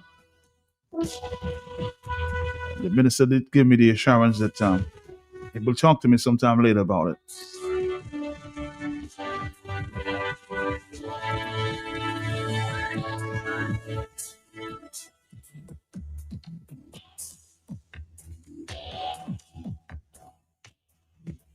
Just an update that somebody says everybody survived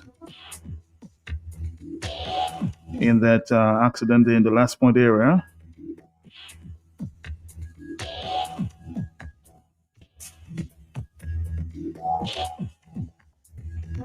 But some other concern, Hello, talk to me on the telephone. Are you there? Yes. Matt, which minister is that? The Minister of Disaster. You don't know the Minister of Disaster, Mr. Blackmore. Okay, but weight is a heavy load, Weight is a heavy load. Well, as I said, he did indicate to me he'll talk to me sometime later today, so let's find out. Hello, talk to me on the telephone, yes? Yes, man, good morning. Good morning to you. It is interesting that this topic is coming up again. I can recall, Matt, sometime in the 90s. Yes. In the 90s, when we were getting all the seismic activity. 1997, Right. yes. Remember that the banks had stopped issuing loans for construction in those areas, the insurance, all of these people were concerned. That is a long time. That was a long time.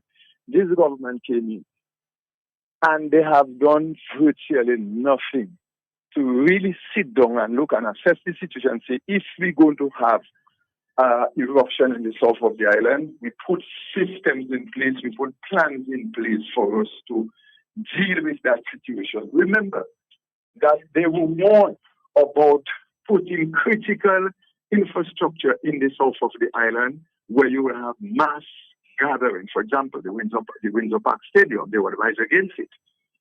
Look at the grammar school, because they talk about all of these areas of vulnerable areas. Grammar school then had a population maybe of about 600 or so people. Look at right now, it's almost the capacity is being increased to handle almost 1,000 students. Look, you have the good in the second. All of those infrastructures are put in place. You're talking about if you have an eruption, you're going to have to move people from Soufriere, Grand Bay, all of these areas, Bellevue, all of these areas to go right back to Layo. Where are you going to put these people? As forward-thinking government, you have CBI, you're making money, whatever. You would look at procuring lands. There's lands at Point Rock. Acquire those particular property because you have money. It's not money you don't have. You have money. Stop lying to us and telling us you do not have money. You have money. You acquire those infrastructure. I'm not saying you go and you build houses and leave those houses there, but you put the critical infrastructure. You put the sewage system. You put light there. You put the water. You cut the road. You cut everything. So in a short space of time, then you can go and do construction of those particular facilities to accommodate persons who may not have anywhere for them to go. There are persons who have the capacity, they have land in other areas, they can rapidly construct a house and move their family and put them there. But what about the poor people in those areas that just don't have the means to do that? A forward-thinking government would have put all those systems in place because you had 27 years. 27 long years. You're still going on and putting critical infrastructure in the south of the island when you were advised against doing those because you're sitting on an island with 9 active volcanoes. And most of them is in the south of the island. The bulk of them is in the south of the island. What is it that you are doing? What you have done to sit down and say, well, okay, we have put that in place. We have had infrastructure, we acquire places, we put in the basic infrastructure there. So in case, as the scientist is saying, because you haven't had a volcanic eruption for so long, you're going to have a long period of unrest. Having a long period of unrest allows you 2 things. You have the critical infrastructure in place, everything already, then you can move in now and rapidly construct facilities so that you can accommodate people. You put in the fix up the jetty, fix up whatever, acquire a ferry boat or whatever, so in case you have to move people, you have a system in place. Do we have a spot, another hospital, that in case you have persons that are injured, where is it we going to carry them? You're boasting of how you call it? China friendship. Everybody in China friendship have to run. Everybody, they have to move. The prison have to move. All of those places, they have to move. The police at Monbus there, they have to move. Where they're going to go. These people are not concerned about these things. If they were concerned, because you have that long period, you have had that long period for you to start to put things in place and do something about it. Not even sensitization, not even awareness, simulation exercise you had for all that long period of time. And you're telling me you're concerned about it. Who want to hear what Minister of Disaster have to say? Who want to hear that now? Come on, man. Come on. But our people have to be blamed because our people have to demand more. We sit down for it, and I agree with Mervyn, I agree with Mervyn. We sit down for the longest while and we accepting those nonsense. We accept them. And then now, when you start to get a little shaking up, everybody come concerned, everybody become reactionary, everybody jumping up and down and whatever and whatever. You know, but look at, we had a lot of time. We could learn from the Montserrat lesson. We could learn from the St. Vincent lesson. Look, St. Vincent had an eruption a couple of years ago. And look at how they deal with it, because they have plans and they have systems in place. But we absolutely have nothing in place. Nothing. So what Mr. Security Minister, whatever he is, have to say there, it is a little bit too late. People say better late than never, but I think it is a bit too late, because we had to put those systems in place. If you come in and tell us now, when we acquire those property, we have started working those areas there, so we put in the basic infrastructure. This is the things that we want to hear. Don't come and tell us you're planning to do this. No place shaking up. You're going to tell us about you're planning this and you're going to plan that. No, you're starting to plan. No, you're starting to plan. I mean, give me a break, man.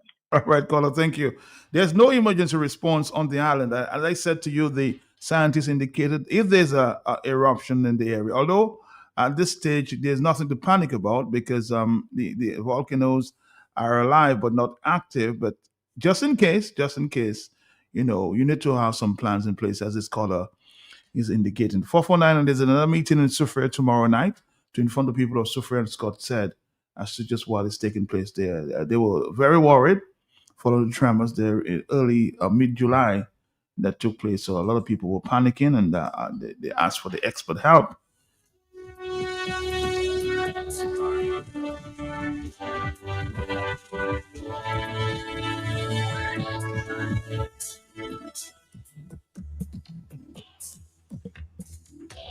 But Saddam Lagadiala correct. Saddam Lagadiala correct, because là tout dimanche là monsieur la rababod là mais on go prime ministre comme ça la rababon $400 pour mon taper des bévene il a défié c'est pas oui et veut ça mener débat qui quand tu pour plein oui so et pas pièce ba tout nom Lagadou right now c'est on bagaille vieux manière missionné qui disaster preparedness monsieur black mo connaît encore disaster preparedness hein on tombe dit qu'a fait le monde through of ça il fouiller ça il fouiller la cadre light et capon light avec tout ça monte avec gouvernement tout plan ça avec tout monde mis dans nos pays mais tout même moi-même pas pour prendre bagaille ça quoi dit là moi-même pas au prendre ça pièce au dit code black moi qui parle code disaster à black moi code disaster là dit black m'a laissé oui quoi gars ça Hamburg on est beaucoup côté gars ça on est beaucoup côté 4493095 96 and 97. Let's take more voice note.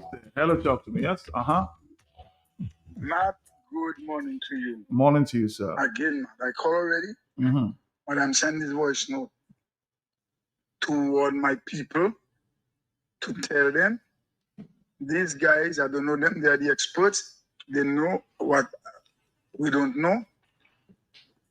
But I want to encourage them to be vigilant. I want to encourage people from the Scott said Soufriere Gallen area, more specifically, man, to listen to people keenly. The person who was saying that to them, because I'm in Tortola, the person is an expert. No expert, nobody who's in charge would say things to people to have them wondering and pondering and running here and running up and down. But listen to his choice of words. I make note of this. He repeated it himself. He said, listen to that, Scott said, you have time now. You have time now, twice. So I'm not saying that nothing going to happen right away. I'm not going to say something will happen in the future. I do not know. They are the ones that know. They are the ones that should tell us. Right? But listen to people when they speak and be vigilant. Do not let nothing catch you. In Scott said, Soufriere Gallen unaware. My advice to you all, anytime you see something happening that never used to happen in that area before, start moving, because I am very, very, very doubtful that we are going to get any kind of real thing to put in place from this government in case something happens. And my father used to say to us,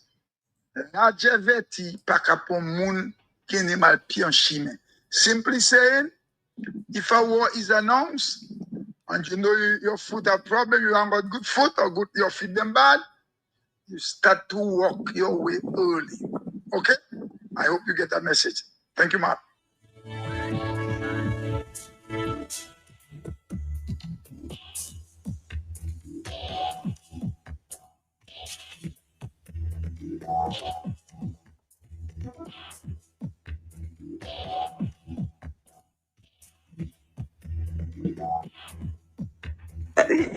I'm listening to this guy who often call you Matt from Gaudio, and he is so right. You know, the people are not concerned. As I said before, it's just people reacting to something going on right now, and later on, nothing happens. You know, people are not thinking. You know, your government is going to give you what you want. Or like the other prime minister told you guys, you get the government you deserve, right? People are not thinking about tomorrow because they're too busy surviving, looking for a turkey and a ham. You're looking for a turkey and a ham, but you do not have, you know, the proper requirements that you need if in case there's a disaster in your community, something is going on, what is it you're going to do? You guys don't think about those things. You know, you can't get medication in the hospital. You're not thinking, if I'm sick, if my family member is sick, what is going to happen? You know, there's nothing in place in every sector. There's nothing in place to take care of you, the citizens of Dominica. But the people that you vote for, the people you allow to buy you every 5 years, they have everything in place just in case something happens. Maybe a lot of them are walking around with their American passport in their back pocket, you know. But you guys have nothing in place. There's nothing in place for you. You know, but you're not thinking about that. You're thinking about who gets a turkey and who gets the ham and who got $1,000 and $5,000 in an envelope. Who gets gardenage? Who gets fertilizer? This is how low. This is how disrespectful this government is to you. But you are so busy on appreciating the fertilizer that you were looking for 5 years ago. And you're getting it now and you're so appreciative, but you're not thinking the 4 years you did not have it, how you can do without it now for another 6 months and vote this government out. You know, to me, it is just so simple. What is wrong with you? What is wrong with, you know, people say don't criticize the people because they're going through a lot. And I understand that. But aren't you sitting down and understand, tell yourself, but why after all these years, I'm not moving forward? If anything, it's getting worse. You're not thinking? What's going on? I'm just asking a question, Mark. Good morning, everybody. From the Creole and cultural capital of Soul City, Quebec, the former bass sensation of the famous Golden Squad, and one of the most dynamic performers in Dominica, Lobster.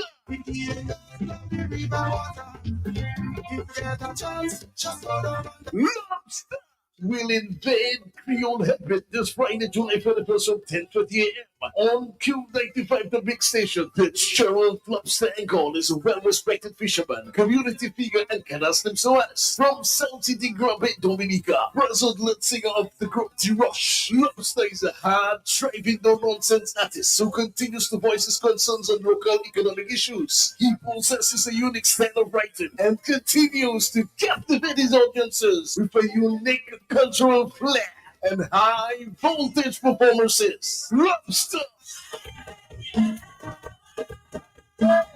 Host Ambassador Prince Watson will be live at Q95, the big station social media pages. Tune in and learn about the functional music classes presented by the legendary Ian Jackson.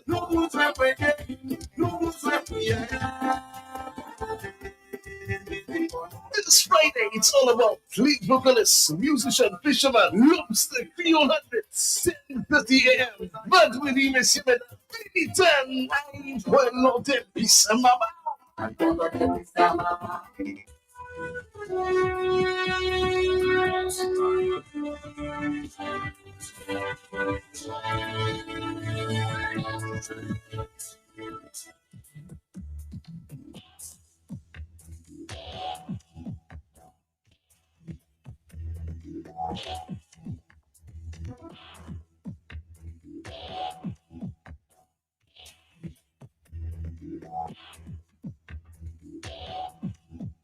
It's 10:42 in the morning.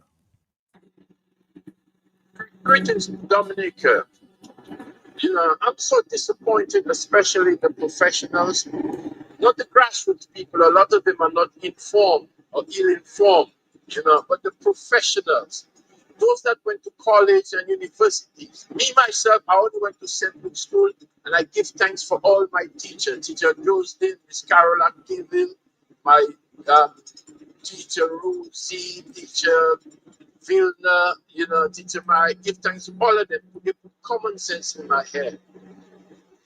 But the business people in Dominica, the police department, I'm disappointed in all of them.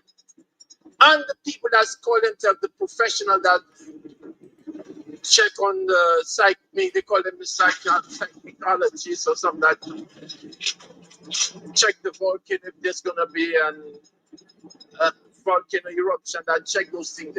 I'm disappointed in them also. For a small country like Dominica, they were supposed to warn the government of Dominica it's not the wise thing to drill through an active volcano to build a geothermal plant. Well, I will again. Your voice notes are very noisy. I will encourage you to go in a quiet spot, and when you try to send voice notes, Mr. Filbert, please. But as it relates to your view and that conspiracy theory that you've been pushing there for some time, as it relates to the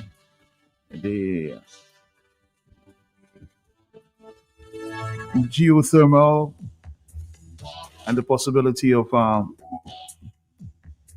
that geothermal may be associated with the volcanic activity. I think the scientist spoke to that last night. I'll share that with you sometime later. But please, clean up the voice notes. Thank you very much. But I'll share that piece of information with you sometime later as it relates to your thoughts all the time about this geothermal may be associated with the volcanic activity. All right? So we can clarify that and move forward.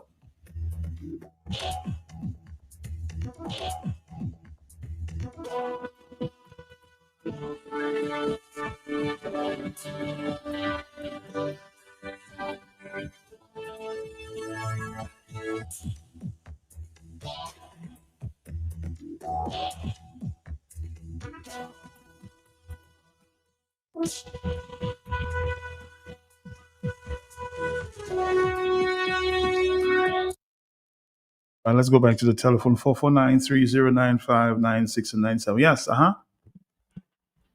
Caller?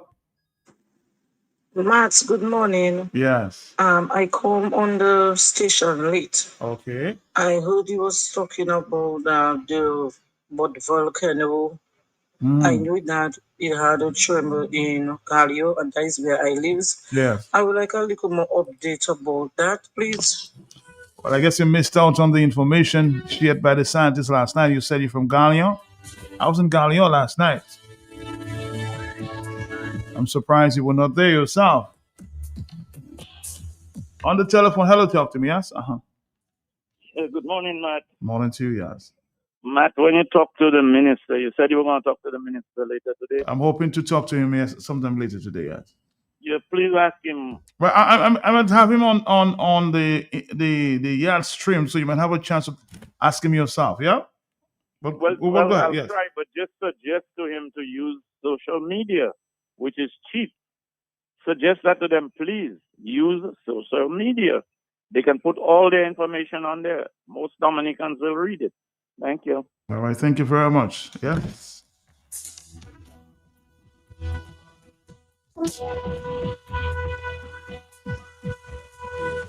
But somebody who just joined, I guess, a little later, wanted more information as to relates to what took place in Ghana last night. Let me share it again for the final time this morning. The message was clear. Get ready for any eventuality, okay? Be prepared. One more time. Mr. Robertson from the seismic unit. Well, I would say I would approach it like this, and I would say that for any people, anybody that lives on an island that have volcanoes, and Dominica, fortunately or unfortunately, you have a beautiful island, but the beauty of the island is caused by the fact that you have so much volcanoes. So anywhere you live in Dominica, you have to, I would say, be very much aware of where you live relative to the volcano, and you must have a plan in place that if something happens, you will be prepared to move, because essentially these volcanoes that we have in the islands are volcanoes that if they head into an eruption, the clearest way to save people is for them to simply move off from the volcano. So I would say you shouldn't be worried. What you should have is make plans for, well, educate yourself so that you know, right? Educate yourself so that you know where the volcano is. And in your case, in Gallion itself, you're basically in the center of things, in a sense. So you're right in the middle of harm's way if something happens.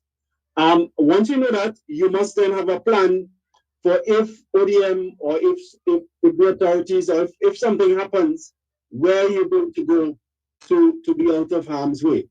In terms of how the volcanic system might develop, I would expect before it gets to a stage where you have to be moving, you're probably going to have a lot more earthquakes. You're probably going to have a lot more signs that the volcano is heading towards unrest. Because your volcanoes haven't erupted for a long time, you're going to have to do a lot of work to get towards the stage of erupting. So I would say that you don't need to be worried if you have plans in place, because by the time you get to the stage where you have to move, if you have a plan, then you could move seamlessly into the plan. I would say you have to be worried if you don't have a plan and you don't know what you're going to do, right? But in terms of activity building up, I would expect you to move from a stage where you're having one or two of these kind of seismic swarms to a situation where you're having them a lot more, and you're probably having earthquakes and you're feeling a lot more. You're going to have changes probably in your funerals, and you're going to see things happening. And then you will have to be listening out carefully about whether or not when it's time to move and that kind of thing. But I would say that you shouldn't look for a point at which you should be more worried. You should now put plans in place, but just in case something happens tomorrow, the next day, or many years in the future, that you have a plan in place where you're going to go and what you're going to do if ODM say that you have to move or you should move. I don't know if that answers your question. Hopefully it does.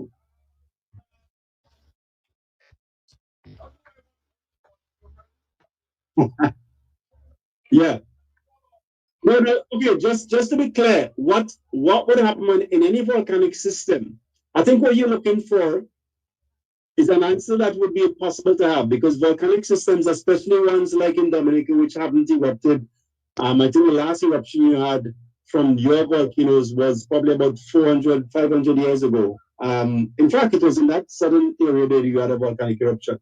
Now, because they haven't erupted for a long time, it's going to be very uncertain exactly when an eruption is going to start. So I would expect that you're going to have a long period of what we call unrest. You're going to have a period where the volcano is indicating that it wants to do something, but you're going to have a great difficulty knowing exactly when it's going to do that thing. So if you're looking for a definitive time, like in hurricanes, we know the hurricane is happening, and the weather forecast are going to tell you in the next 2 or 3 days is going to reach Dominica.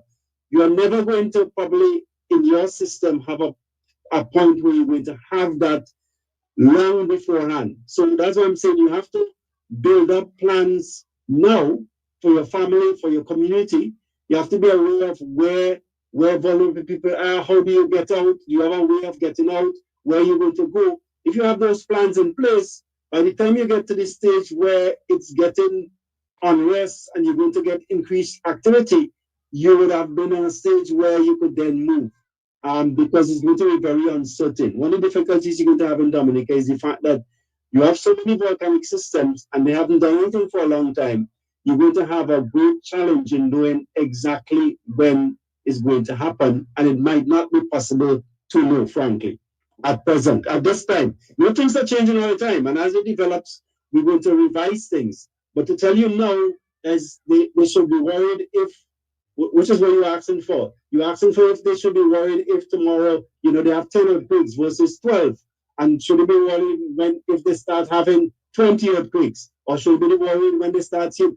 I won't be able to tell you that until the situation develops. So what they should do now is make sure you have plans and things that you know exactly what you need to do before you get to that stage. All right, preparation. That's the focus there of the scientists.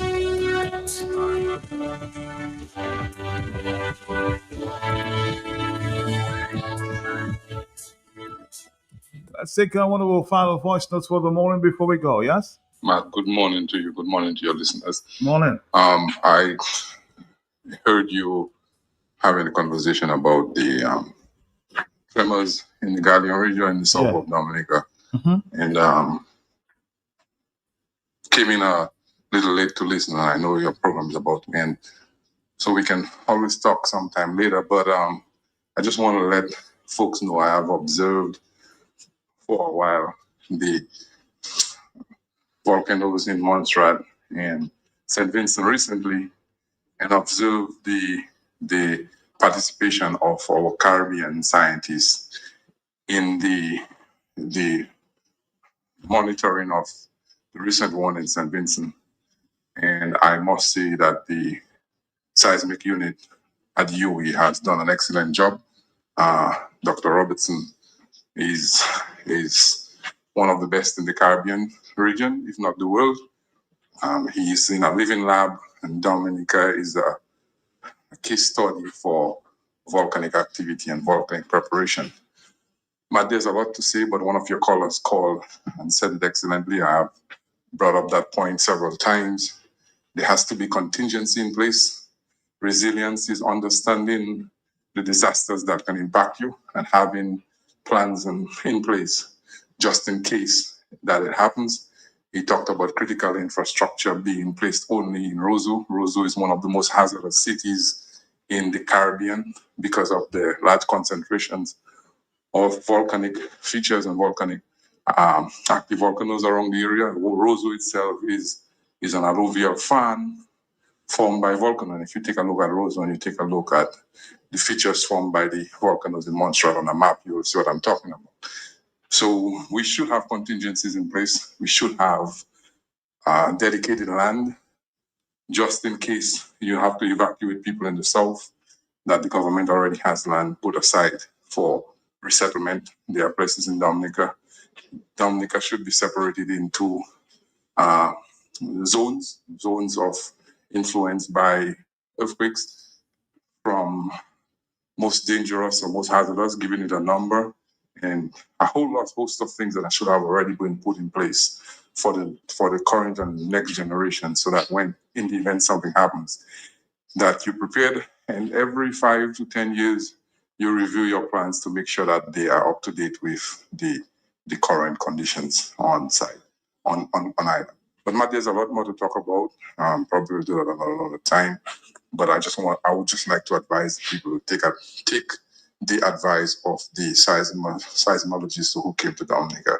And I think he's demonstrated, and his team, their excellent ability to keep people safe from the from the volcanoes based on what recently happened in St. Vincent. Thanks. All right, Dominica, we'll be back at the 1 o'clock hour. myself, I got nothing to prove. I'll leave you on that note.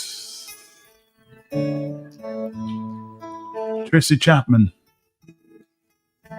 You got a past. I got a plan to get us out of here. Then we're working at the convenience store. Managed to save just a little bit of money. Won't have to drive too far. Just cross the border and into the city. You and I can both get jobs. Finally see what it means to be living.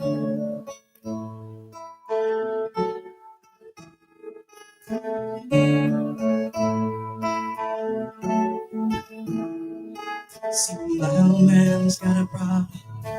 Yeah, but the bottle, that's the way it is. You say his body's too old for work. His body's too young to look like his. My mama went off and left him. She wanted more from life than he could give. They say somebody's got to take care of him.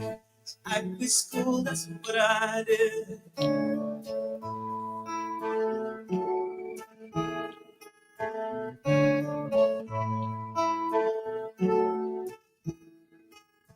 You got a fast car. It's fast enough so we can fly away. We gotta make a decision. Leave tonight or live and die this way.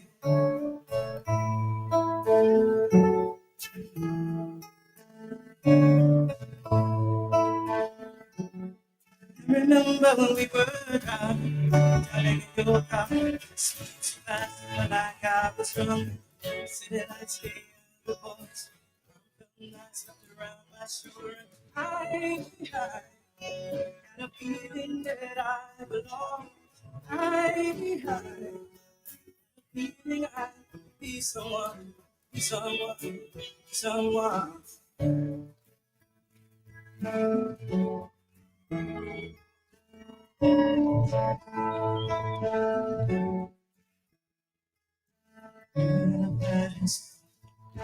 We go cruise and entertain ourselves. Still ain't got the job.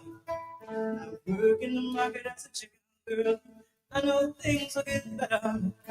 You'll find work and I'll get promoted. We'll move out of the shelter, buy a big house and live in the suburbs.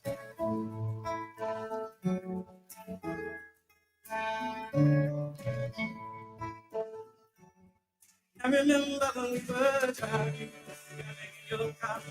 Speak back I was drunk. City light lay out before me. I felt nice wrapped around my shoulder. And I had a feeling that I belong. I had a feeling I could be someone, someone, someone.